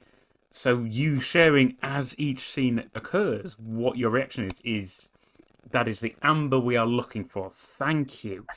And you know what? I just want to say as well, I love that Quark's bar, you know, it's all darkened so they can have these shadowy discussions, but that multi-level setup does actually mean it's really easy to eavesdrop and snoop. Like, yeah, they just didn't know Kajada was there until she came over this rail. She was there listening. So, yeah, you've got the multi-levels, you've got corridors and vents hiding behind the wall. Alcoves. It's such a great all-purpose meeting place. It really is, although not as secure as I think Quark would want it to be. And the whole falling sequence, I did feel like they kind of maybe struggled a bit making that. It jarred me a little. I can't see if someone had pushed her over the balcony. How does she end up gripping the two rails? Yeah. It looked as though she had climbed over herself, which fits with the theory that she's being driven by Vantika. But because we now know that didn't happen, yeah, it does look clunky in retrospect. It does, and she hits the floor. She rolls over. Yeah, falls unconscious. It's very 90s action show kind of. Oh, telegraphing my actions. I am wounded. I will now pass out. It was just a little bit tired for me, but that's fair. It's not that it's time. Not. Although it makes use of the different levels very nicely. It's not the best directed scene in the world. There's always going to be falls like that, I'm afraid. Yeah. But the next scene, they're in the infirmary. There's Bashir, Cisco, Odo, and Kajada is lying on a stretcher. Bashir asks Kajada if she can speak. The other two characters, Cisco and Odo, are standing behind her head, so she can't see them. She can only see Bashir. So when she replies, pushed, Vantika. It sounds as if she's saying, Vantika pushed me. She's actually looking directly at Bashir in that moment, and the tone of her voice, she isn't saying, Vantika, as in Vantika pushed me. It's Vantika. She's looking at him and saying, Vantika, recognizing him. And you can't know that at this point. And they've deliberately not put anyone else around him. So late in retrospect becomes clear that she is gesturing at him, but too weak to say more. She gets those two words out. And then Bashir says that he can't keep her conscious for any longer. Quark is there and he just says that he heard her scream and saw her fall. Odo says that she was watching Quark because she had a suspicion that he was involved in a plan to hijack the Duridium shipment. That is a good reason for her to be there, to be fair. She has said that she thought Quark was involved. Quark says, I resent the inference, and Odo says it's not an inference, it's a definite suspicion. I love them. I said there isn't much character in the character building or work in this episode, but there is quite a bit of Quark and Odo. Sisko asks if anyone else was in the bar at the time, and Quark, of course, lies. He was on his own. Odo wants to inspect the third floor now before Quark gets rid of any evidence. Sisko asks Bashir if it might have been a suicide attempt, and Bashir hasn't seen any indication of suicidal behaviour on the part of Kajada. And he says, but who knows what the effect of sharing one's brain might be. And Sisko still wants confirmation that that's definitely what's happening. Which is reasonable, I think. Oh, yeah, absolutely. There's no proof yet. There's just a lot of narrative push in that direction. The next scene is Dax and Sisko in the stasis room, and Dax is scraping under dead Vantika's fingernails. She takes the material over to a microscope. I've got a weird Twin Peaks flash off that, because obviously in Twin Peaks, Dale Cooper extracts something from under the fingernail of... I think I've seen a few police procedurals where things are extracted from under fingernails, but yeah, that is possibly an early and a very clear example of it, yeah. But it is good. One thing actually I did notice is that there are a lot of close-in shots of people doing things with their hands. I think the previous scene, Bashir hits a few buttons on a console and it cuts to Dax under a fingernail. And then when she puts it under the microscope, it cuts to a close-up of her hands hitting buttons on the microscope. So for whatever reason, the director, the cinematography in this episode is very focused in on people hitting buttons. And I quite liked it, because I think for whatever reason, Star Trek doesn't focus on people hitting buttons, possibly because in Star Trek there are no buttons, it's just a plexiglass and the different parts of the plexiglass screen do not do the same thing consistently. They move their hands wherever they think looks good. Exactly. No, it's a good point. I think that does support the idea that this series, more than others, it's very hands-on technical. The explanations are in-depth and make some functional sense within the world. So to demonstrate, they get the information by typing it in. They make this happen by pushing the button. It's not just name it to the computer and it happens, which is what happened in most of TNG. Yes, exactly. So yeah, I like that. It does feel more grounded, more clunky, more we're having to do physical work in order for this to take place. So, yeah, utility. Yeah, it's a really nice observation. But yes, over at the microscope, she says she'd been wondering to herself, why would anyone induce a bioelectrical charge into a glial cell? And Sisko replies, it's a question he's always wondered about, which is a nice lamp shading of the technical nonsense. And I looked up glial cells. I found out that neurons generate and propagate electrical and chemical signals, whereas glial function is mainly to modulate neuron function and signaling. Located in the central nervous system and peripheral nervous system, glial cells are sometimes called the glue of the nervous system. So thank you to Matthew Rasband's paper, Glial Contributions to Neural Function and Disease, and the website verywell.com, because I hadn't encountered glial function before, but they are existent cells in the body which don't cause muscle movement or anything like that. Thank you, Kat. They sit around the other cells and modulate neuron function. Fantastic. So there we go. I literally took it as just an article of faith that probably had a real world basis, because Star Trek writers as a rule try and base things in the real world. And now this podcast has been based in the real world because Kat has done some excellent research. So thank you, Kat. I just wanted to make sure that they hadn't brushed it off as this is just part of Kobliad anatomy, which they could have. They could have invented anything and given it its own special name, but they didn't. 100%. They actually, they either got an expert in or someone did their research. And Dax guesses that, she says that it might make sense if you wanted to send a biocoded message along the glial cells of someone's nervous system all the way to the brain. And she guesses that that's what Vantika was trying to do using his fingernails, inducting a bioelectrical charge into a glial cell. Because there weren't any sharps aboard the ship, he couldn't have got hold of a needle or a hypospray there, so he had to use the sharpest thing at his disposal, his fingernails. So she finds a microscopic generator in the material from his fingernails. He must have encoded his consciousness into bioelectrical impulses stored on the generator. He could have placed the device there months ago in case he needed an escape route in an emergency. And a glial scan will then detect his consciousness in Kajada. Again, nice sci-fi detective work with some medical stuff thrown in. It feels grounded. It doesn't feel like space magic. It doesn't, as you said earlier, it's forensic. It fits this style of story, which is a police procedural, where we instinctively look for what are the facts, what are the telling clues that make us think, this is how it's done. It's showing us the trick behind the magic. So yeah, I like that they sourced the science basically as best they could in a show. Yeah, no, I enjoyed that as well. I enjoyed this whole forensic scene because I love anywhere that explores the fact that Dax is a beautiful woman, but also a brilliant scientist. I like that complexity. And she doesn't boast about it the way that Bashir does. She does not know. Even if she does hold hands with a corpse for a disturbingly long amount of time in this scene. Yeah, she's constantly there, like it was under the fingers, it was under the nails. And I'm like, that guy's been dead like 2 or 3 days now. Stasis or no stasis, this is grim. What are you doing? But that's just me. That's reasonable. No, that's fine. Dead body, too much time. Maybe she's just not as squeamish as we are. I think she's probably not. But yes, I didn't realise at that point when they've pointed to, he passed it on by grabbing fingernail. Yes.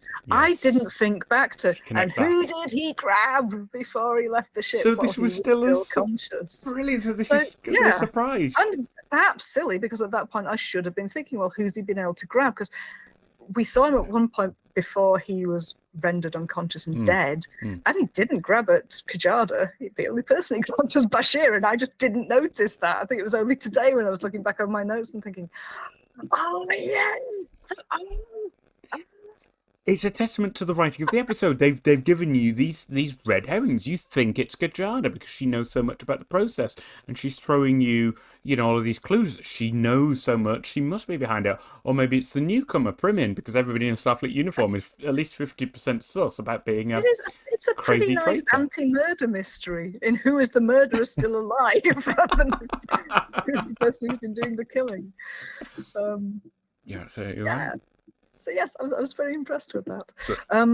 The next scene, Kia directs some yellow shirts to check the security measures. I've just written using some jargon because at this point I'm a lot of pages into my notes. A lot of. Odo then asks where Primin is. He sent him to help Kira with the final security sweep, but Kira hasn't seen him all morning. Then Quark and the mercenaries are in a corridor. Quark says he won't be going with them. He's simply a middleman, a facilitator. Yeah. One of the mercenaries says a profit monger, and Quark says, and proud of it. And it turns out the person employing the mercenaries has somehow arranged security access to a runabout, at which point I've written, oh heck, is it Primin? Because Primin is missing, no one knows where he is. This person has security access to get on board the runabout. Oh, you've gone a little bit crackly, Tim. Oh, sorry, I've just leant on the lead to my microphone. I do apologise. Are we back in signal? Still cracking a little bit, but not a great deal. Yeah. Oh, no, it's back again. Bit fuzzy. Dear. Yeah. We can cut this out in the edit. It's all good. Yes. When I do a little dance, it's the bit that we need to cut. Yes. Sorry, live viewers. Stardust and tech. It is. Oh, it's fine now. It's coming back. It's probably just a loose wire somewhere. I think that's what it is. I am sorry. But we can hear you okay. Okay. Pretend you're in deep space and it's the signal that's fizzling out a little bit. Infuriating. But please, you continue, and I will try and eliminate the crackle. Righto. So Odo has asked where Primin is. We don't know where he is. We found out that the mercenaries have been given access to a. I'm gonna have to cut this bit as well. I've completely forgotten where I was. No, that's fine. It's awful as well. It's the defining moment of the episode. I'm infuriated with my setup. We're not quite there. Anyway, yes, the person employing the mercenaries is somehow arranged security access to a runabout. And I've written, oh heck, is it Primin? And then I've written, oh my god, it's Bashir! Just Quark and the 3 mercenaries have strolled up. The doors part, and it's Bashir standing there! Like, I don't... Oh my god, no! Because it honestly hadn't crossed my mind. Possibly because I'm a naive fool. Possibly because the episode is very well structured. Oh, the indoor cat comment. Something in Subspace has gone wonky. Where's O'Brien when you need him? I need the chief to fix my replicator, get me my Rectigino, and fix my microphone. This is infuriating. I am sorry. But yes, much like the audience, Quark is taken aback and says, oh, we've taken a wrong turn. And Bashir, in a slightly slow and stilted voice, says, not at all, gentlemen. I've been expecting you. Yes. I've written down, of course, the dude grabbed Bashir's throat at the start of the episode. Yes, when Vantika said, make me live, he meant as a host to his consciousness. And now we've got... Oh, sorry, Tim. I was going to say, I think you had the right reaction, and I am the cynical one who was always like, nah, it's obvious. It's always been signposted. So, no, good reaction. I think you had the right one. Thank you. I did also enjoy Bashir as well, portraying Vantika. I think it's always telling in Star Trek when a character no longer has their comm badge on. Yes. That tells you trouble is afoot.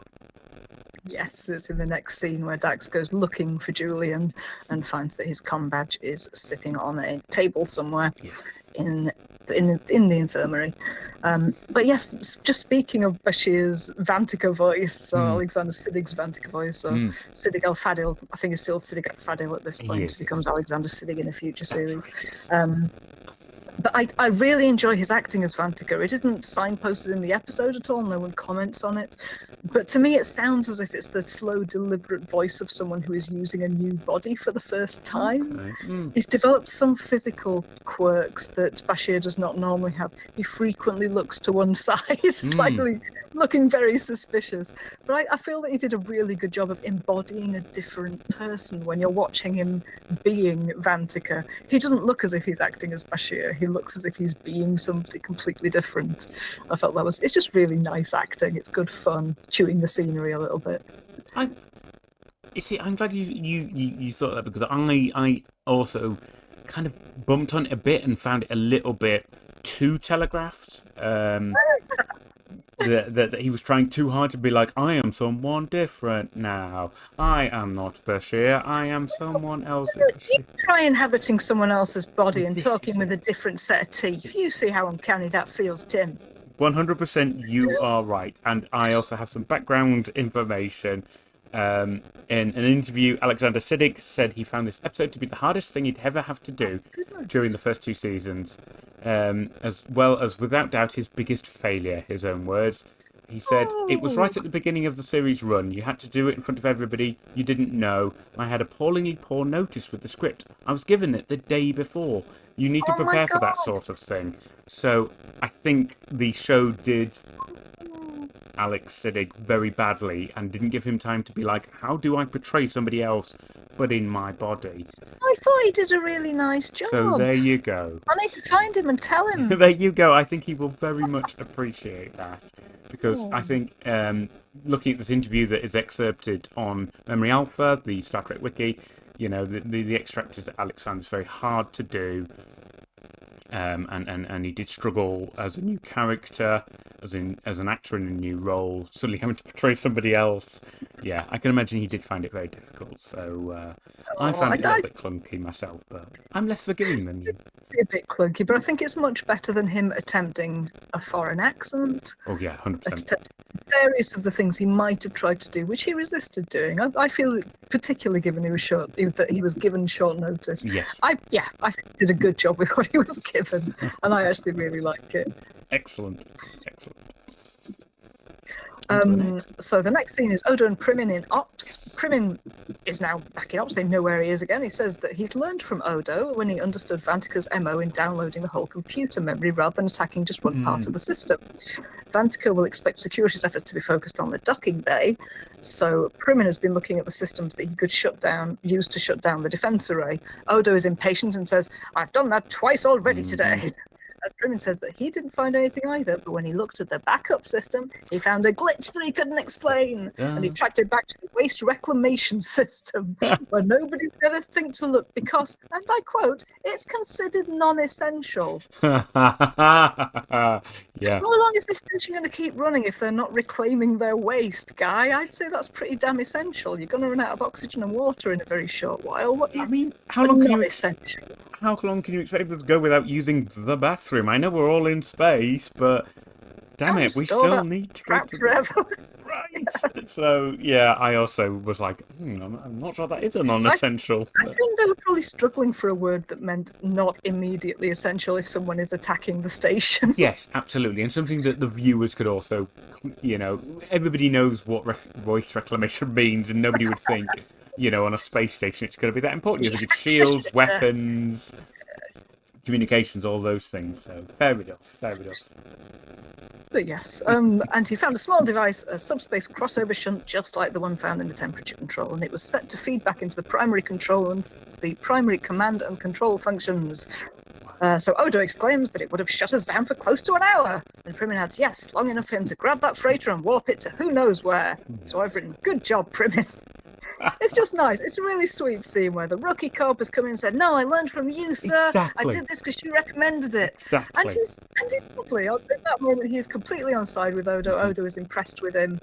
Yeah, I like that turnaround because a few moments earlier we thought that he was the villain. He was off doing something useful in the background. Again, it's cheesy maybe, but it was a nice misdirect and I appreciate it. Yeah, I thought they actually did it very well in a very Star Trek-y way, you know, which is actually I learned from you and went off and did a Technobabble thing, and I may have just saved the day. So I liked it. It was, a little bit heavy-handed, but yes, I also agree with you. It was a good scene. So. I think Primin has been well acted throughout. Again, he's done a good job of seeming to be a bit morally ambiguous. We couldn't be certain at any given point whether he's a good or a bad guy, and at this point, he's a good guy, and it works. Yeah. We get a shot of the Duridium freighter Narkova emerging from the wormhole. Yes. Kira confirms that Narkova is prepared to dock. Sorry, Cisco and Kira are in ops. Cisco puts the station on security yellow alert. Cisco tells Odo, who's just arrived, to have visible security at docking bay 8, but he will actually send the freighter to the second backup at bay 12. So Primin says he'll send additional forces to 12, and Odo tells Cisco within hearing of Primin that Primin has just saved them a lot of problems, and he shows Cisco the space crossover shunt that Primin found. Yes. They are clearly bros, good friends now. Kira has just spotted that the transporter Rio Grande has been deployed and is heading towards the Narkova, at which point Dax enters and says, Benjamin, Julian is missing! Cisco then enters Cisco asks the computer who authorized access to the Rio Grande, and I noted down the computer says access code 4121, Julian Bashir. So if you ever want to know the PIN number of a medical Trek fan, it's probably No, Cat, no, you've released security. Aboard the freighter Narkova, this is where we've got yet more action, different uniforms from the Starfleet Explorer class vessels on the station. It's a mining ship and they all wear kind of grey overalls, which is just a nice detail. I think those uniforms might only be used in this one scene. I think so, and also the set as well. It was clearly like, you know, a Star Trek bridge, but it was not a Starfleet bridge, which I also enjoyed. And yes, the mercs beam in, our mercenary friends, and they massacre the crew. There's no, they're clearly not stunning people. There are sparks and explosions. People get thrown across the bridge. It's a massacre. I actually found this really quite violent for Star Trek. By Star Trek standards, it really is, but I was more impressed by the acting on the part of the people who were doing the throwing themselves backwards. I suspect that for this scene, they didn't have much dialogue. There wasn't much in terms of physical instruction beyond stand up, look shot, get shot. Yeah, 100%. So I wonder whether they used stunt actors for that scene, because there'd be no reason to have non-speaking actors in there being replaced by stunt actors just for the jumps. So I suspect this was one of those nice instances where some stunt actors just get to show their faces for a bit, which is rather nice. And the special effects were pretty good when there's the phaser blast, obviously CG'd in afterwards, but there are sparks coming off the uniform at the point where they're hit, which I'm pretty sure those were physically present. So they've got about 2 lines of special effects running, and it's really nice. I thought that looked really good. It gave it a little bit more believability because, you know, we've talked about this before about just everything being CG'd. You pick up on it and it loses your immersion. Whereas you see something like that. Phaser shots, it's like when the Daleks shoot someone. It's just a line of light on a screen and someone going at the right moment, which it doesn't look as impressive as actual sparks. So I'm glad that they did. Same here. I did like it, although I'm still very sad that the crew just got murdered. That's a very legitimate emotional response, and I'm sad that I didn't have it too. At the end of the day, you can only care about so many extras, to be fair. So these poor Iridium miners, at least the bridge crew got killed off. We don't know what happens to the rest of them. We never come back to find out. We never do. I'm also a little bit disappointed about that. I do feel like they've been introduced, and I guess they're meant to be considered some kind of stakes, but everybody we see on the bridge dies. We never meet any of the rest of the crew. They're never mentioned again.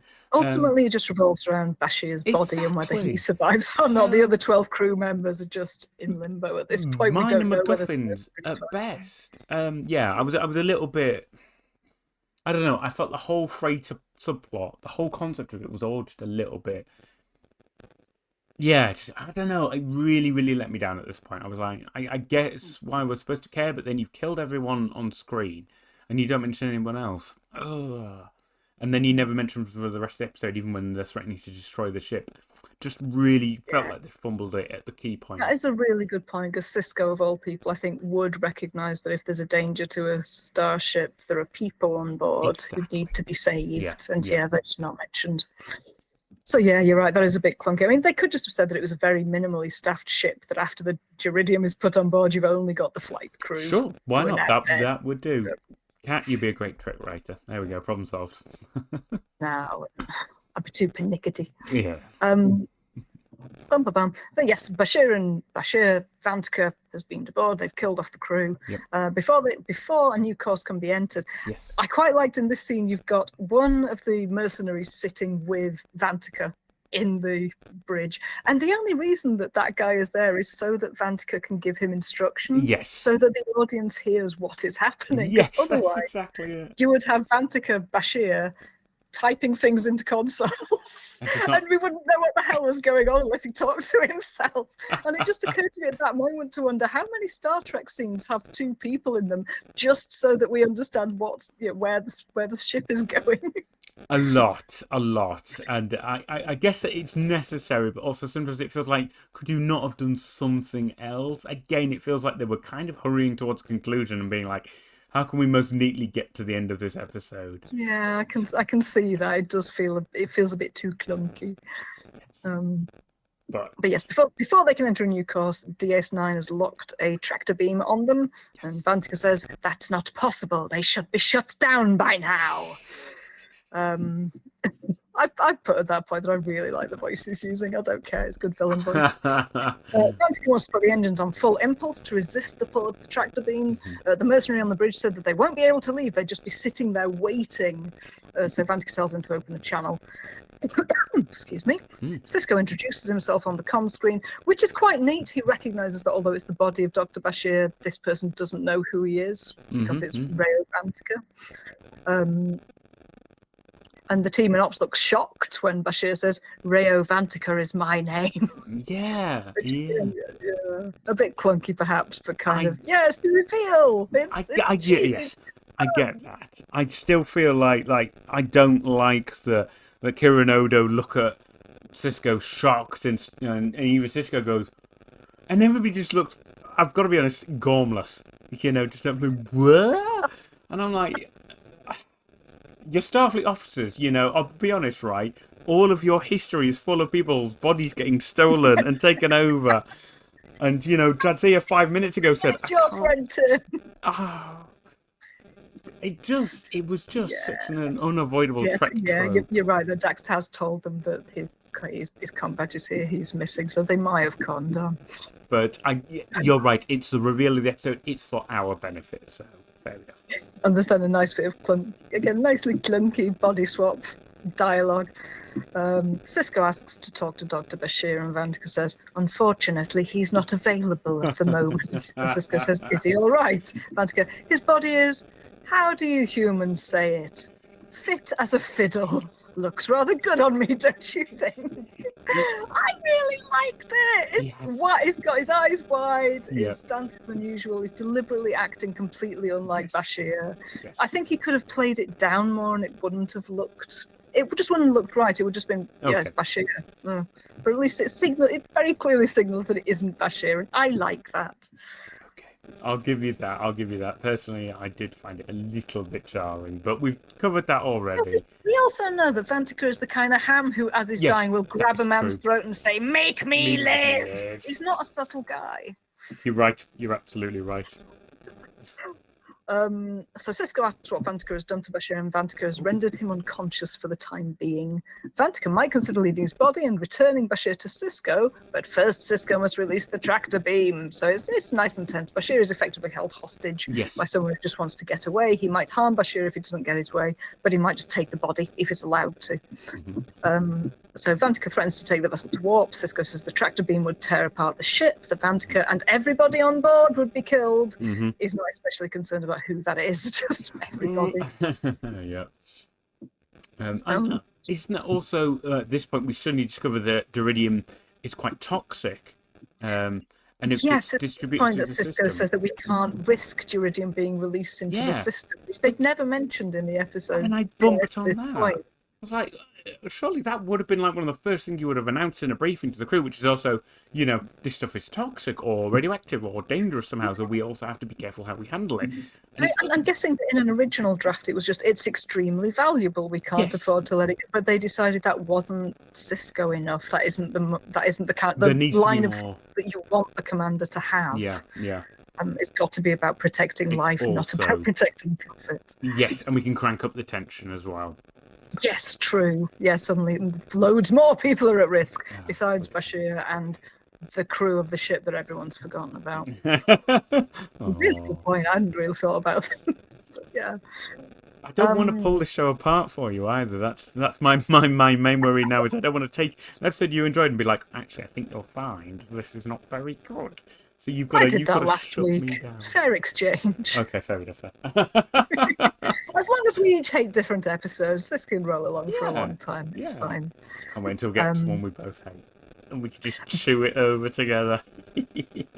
And now the tension is heightened further because Dax has created an exact model of Vantika's neural energy patterns, but she needs to design an electromagnetic pulse to disrupt those patterns. So while Cisco is keeping Vantika busy by talking with him, Dax is in the background frantically trying to get this this EM field. No, not the EM field. Let's see, what is she trying to do? She's designing an electromagnetic pulse that can go along the tractor beam at the same frequency as the shields of the ship. Yes, so it can get so that through then the pulse would resonate off the shield and create an electromagnetic field within the ship. That's incredible notes, Kat. I've written all of it down because nobody can remember this stuff. It's nonsense. But I also find it impressive that they thought it through enough to make it sound like it's not nonsense. I've got a bit. My notes say, good delegation of decision-making from Cisco to Dax, full stop. More technobabble, full stop. So I just wrote the whole thing. This would be much quicker if I didn't say any of the technobabble in an episode. I should give it a go sometime.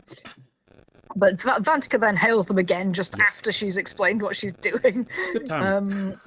Cisco asks what assurance he has that Bashir will be returned if he allows them to leave. And Vantika sees straight through this, guessing that the commander is far too quick to capitulate and guessing that the DS9 crew are making a rescue attempt. See, I wasn't sure about that. I felt that was too clunky. I felt that was a bit too... Vantika's just insanely clever and guesses every move before they make it. It doesn't feel like a real person at that point. It feels like the writer writing someone who's too clever. I can totally see that. For me, it was showing that Vantika has survived this long by being savvy to tropes about hostage situations. But you also make a very, very valid point. No, in the universe, that is a very good point. He has escaped death time and again. He knows how people respond when he threatens their friends. Exactly. But also, it is a little bit writer omnipotence. So I think it could be both. Yes, he also knows that Cisco would not want to spread Duridium across the system. Okay, now it's Vantika tells the mercenary to ready to engage warp engines. The mercenary replies, "You must be crazy. I want no part of this." So Vantika murders him with a phaser. A lot of people get shot in this episode. It is very grim for Star Trek. You're right, actually. It is. Yeah, it is a lot of deaths. I think normally we see a lot of people stunned or temporarily rendered unconscious. Yes. Although I did say people are killed in the content warning, it's a lot more people than usual. Yes, Vantika murders him and says, "No more middlemen, Cisco. No more delays. What's it to be?" So Cisco instructs Dax to release the tractor beam. And she sends the pulse along it. Vantika grabs his head and a bit, acting. And Sisko says, Dr. Bashir, answer me. Bashir wakes up as himself. And I quite like how confused he is here. Bashir doesn't know where the heck he is. He's got no memory of however many hours since he became Vantica. So just like, where am I? What's happening? What shields? It's like any of us waking up, first thing from a nightmare and suddenly... There's an alarm going on. What's that noise? Where's the clock? What happened? Where am I? Oh. So yes, again, poor Alexander Siddig doing, I think, remarkably well at short notice. Vantica then tries to take control. So you see that I think you've got an image of the moment when Bashir is reaching for the button to lower the shields. Vantica is preventing him, so there's a back and forth and him just twisting his face, looking very uncomfortable. And it's very silly. It is, and we've already acknowledged that. Alex Siddig came very late to this and was basically probably given no more complicated stage direction than show that you are throwing off the influence of another mind in your body, which is probably the least helpful direction any actor can receive. Like that he gives it his all, though. I do think if it had been a more subtle performance, it would have been less convincing. Okay. But yeah, I just like that he throws himself into it so much. But yes, there is now on our screens a picture of Alex Siddig, either trying to push a button in pain or being like just a really enthusiastic DJ. I will absolutely leave it up to the interpretation of the viewer. He's laying down some sick beats or trying to lower the shields. Oh my god, I need to go to a gig where someone's photoshopped that on the poster. That'd be amazing. I would go to that gig. The hottest beats this side of the wormhole. I would go. But yes, this is it. This is the Star Trek again trope of throwing off that influence. Escape the occupying mind. I know the real you is in there somewhere. Force of will thing. Exactly. Yeah. It's something that Star Trek does, I think. Passionately and with a lot of enthusiasm. So yes, a very good one. Bashir does manage to hit the button, and Primin beams him out of the freighter. Sisko then levels a phaser at the body of Bashir, who's standing upright and saying very haltingly, "It's okay, it's me," which Sisko's just like bop and just phases it. I love Which I love. There's no lengthy dialogue now. Tell me what you had for breakfast last Thursday. How do I know it's you? I'm just going to shoot you. And it might be the first time that a phaser's set to stun in this episode. Oh my god, yes. Yeah. You're right, it's been a brutal episode. Yeah. Well, then next we're in Dax's lab and Bashir is lying on a gurney unconscious. Dax is programmed to transport. Well, there's quite a nice little thing. You've got Bashir lying flat on kind of a table along the way nearer the camera. You've got a little module, and there's a little transporter beam goes down over his head and beams up the energy pattern and then beams it down into this little containment module. Yes. And we get a nice little sparkly beaming up animation. It's very sweet. I love the animation. I thought the animation was really good in that. Glad you spotted it was, as well. Because they could just have shone a light over the head and over the... But they didn't. It looks really nice. And it was a one-off thing as far as I know. Effort went into that. I think so. In a show where we know spending money on these kind of computer-generated effects, like the tractor beam and the transporter beam, is money that they really don't want to have to spend. I liked it. Yeah, it was very effective. Yeah, I like that they are permitted to do that. And that they let their special effects bods go to it with vim and vigour. They do it really well. They did. Then Dax uses a tricorder and she reads only human neural patterns in Bashir's brain, which means that he's clear. And after a hyperspray, he wakes up and says, "Oh, I have the worst headache." And Dax and Sisko smiling laugh, even though their friend's body was hijacked a short while ago and made to murder people against his will, and he now has no memory of that. That might be a bit traumatic, actually, but no. Oh, Julian. Oh, Julian. I've just written in my notes, yikes, because I feel like they really... And we've mentioned it in a few other episodes where they try and end an episode, or near the end of the episode there's a, nudge, nudge, hey, wasn't that a bit rough? Oh, we must move on with our lives and never talk of this again. Right, thank you. That is exactly what I felt. It was just, and I wonder if they're still harbouring under that TNG way of, we need to reset to zero and be like, oh, wow, that was awful, but a nice laugh, light-hearted moment at the end of the episode. Yeah, we'll reset. I feel that in this universe, they could afford to have Bashir dealing with the fallout from that in the next episode, even if he just appears a couple of times to say, yeah, I'm really struggling actually, and I'm off work for today because I'm recovering. But no, he's fine. He's got a headache right now, but everyone is laughing. It's all right. And then we've got the last scene, which I was quite shocked by. Yes, thank you. I'm really Kajada glad. comes in and says that she's so sorry for all of this to Dr. Bashir, who actually very humbly says, well, I suppose I should have listened to you when you said that he was Damn alive. right. Yeah, actually, yeah. Well placed, Bashir. Good on you. Yes. And she reassures him there was no way for you to control what he was doing to you. Bashir says, I'm afraid I don't remember it, actually. I feel quite humiliated. So, yes, they have had a moment of laughter, but yeah, I remember he does still look quite downcast at the end of the episode. That's true. Because, yeah, all this time he was suspecting her of harbouring him and had no idea what was going on. So, yeah, I suppose there has been that bit of character development. He starts the episode extremely hubristic. Exactly. And ends it feeling, oh no, there are things that I don't know yet and that can harm me. So that's actually, yeah, that is quite nice.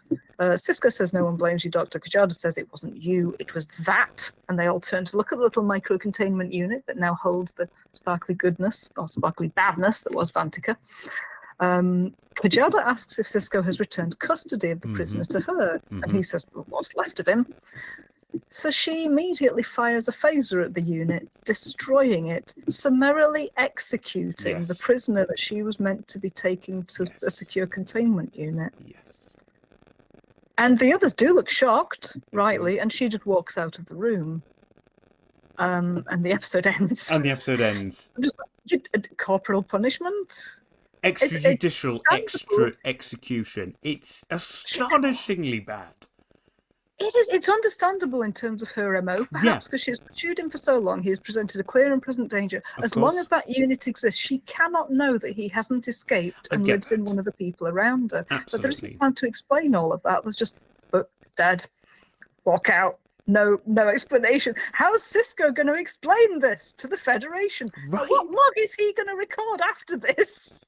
I do wonder, because essentially he has aided and abetted an extrajudicial execution, which has to be against the laws of the Federation. And he didn't stop her from leaving. Stop her.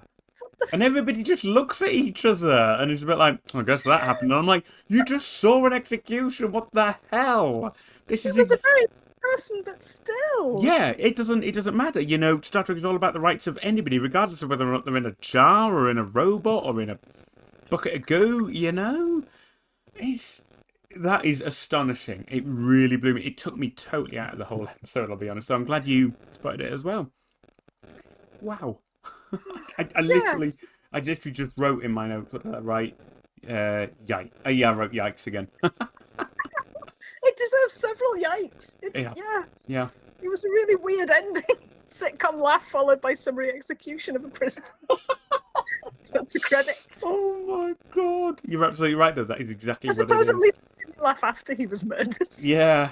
I've got a terrible headache after shooting that prisoner who couldn't defend themselves. Oh god. Oh. So, as we've said, Deep Space Nine can be considered the darkest of the Star Trek shows, but I never thought it would get this dark. Oh my god. It's only episode 8. Oh, it's only going to get worse. Yay! And there we are. So, thank you, Kat, once again for taking us through and very much leading the way, considering my own notes fell apart. I guess, yeah. Final impressions of this episode. What did you think? It's like, yeah, despite you having said that it is overacted and was pulled together at short notice, I really liked Bashir acting as Bantika, and I'm glad that it was Bashir. And I liked that I didn't see who it was going to be. I liked that it was a mystery to me until the point it was revealed. And I think that is a mark of a well-written mystery episode. I didn't feel that it tricked me. The signs were there all along to be picked up, but there were deliberate misdirects. Yes. I just felt it was very neatly scripted as a forensic who is the murderer kind of script. It was nice. Yeah. I enjoyed it a lot.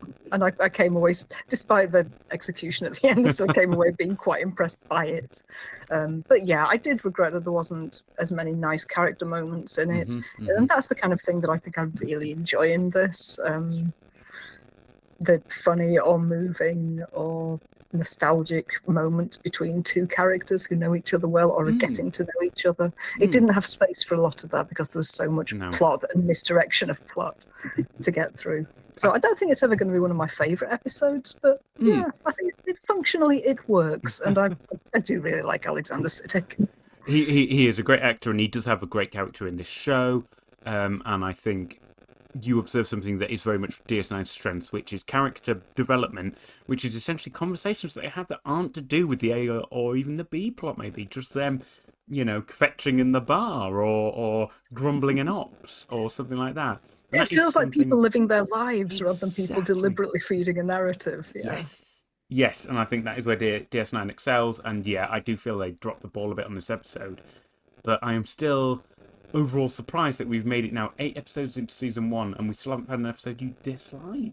You simply didn't enjoy this one as much. That's interesting. I think I said last week I came away with an overall bad impression of the Dax episode just because it ended having completely undercut the damn message. Oh, yes, that's a good point. So there was that one I didn't like as much, but I was still interested enough in it to be able to talk about it for 2 hours. I'm really glad because, it would be dreadful if you were like, you know what, I'm so annoyed. I don't think I'll watch any more of the show. I'll be like, right, okay, fine, podcast over, good night.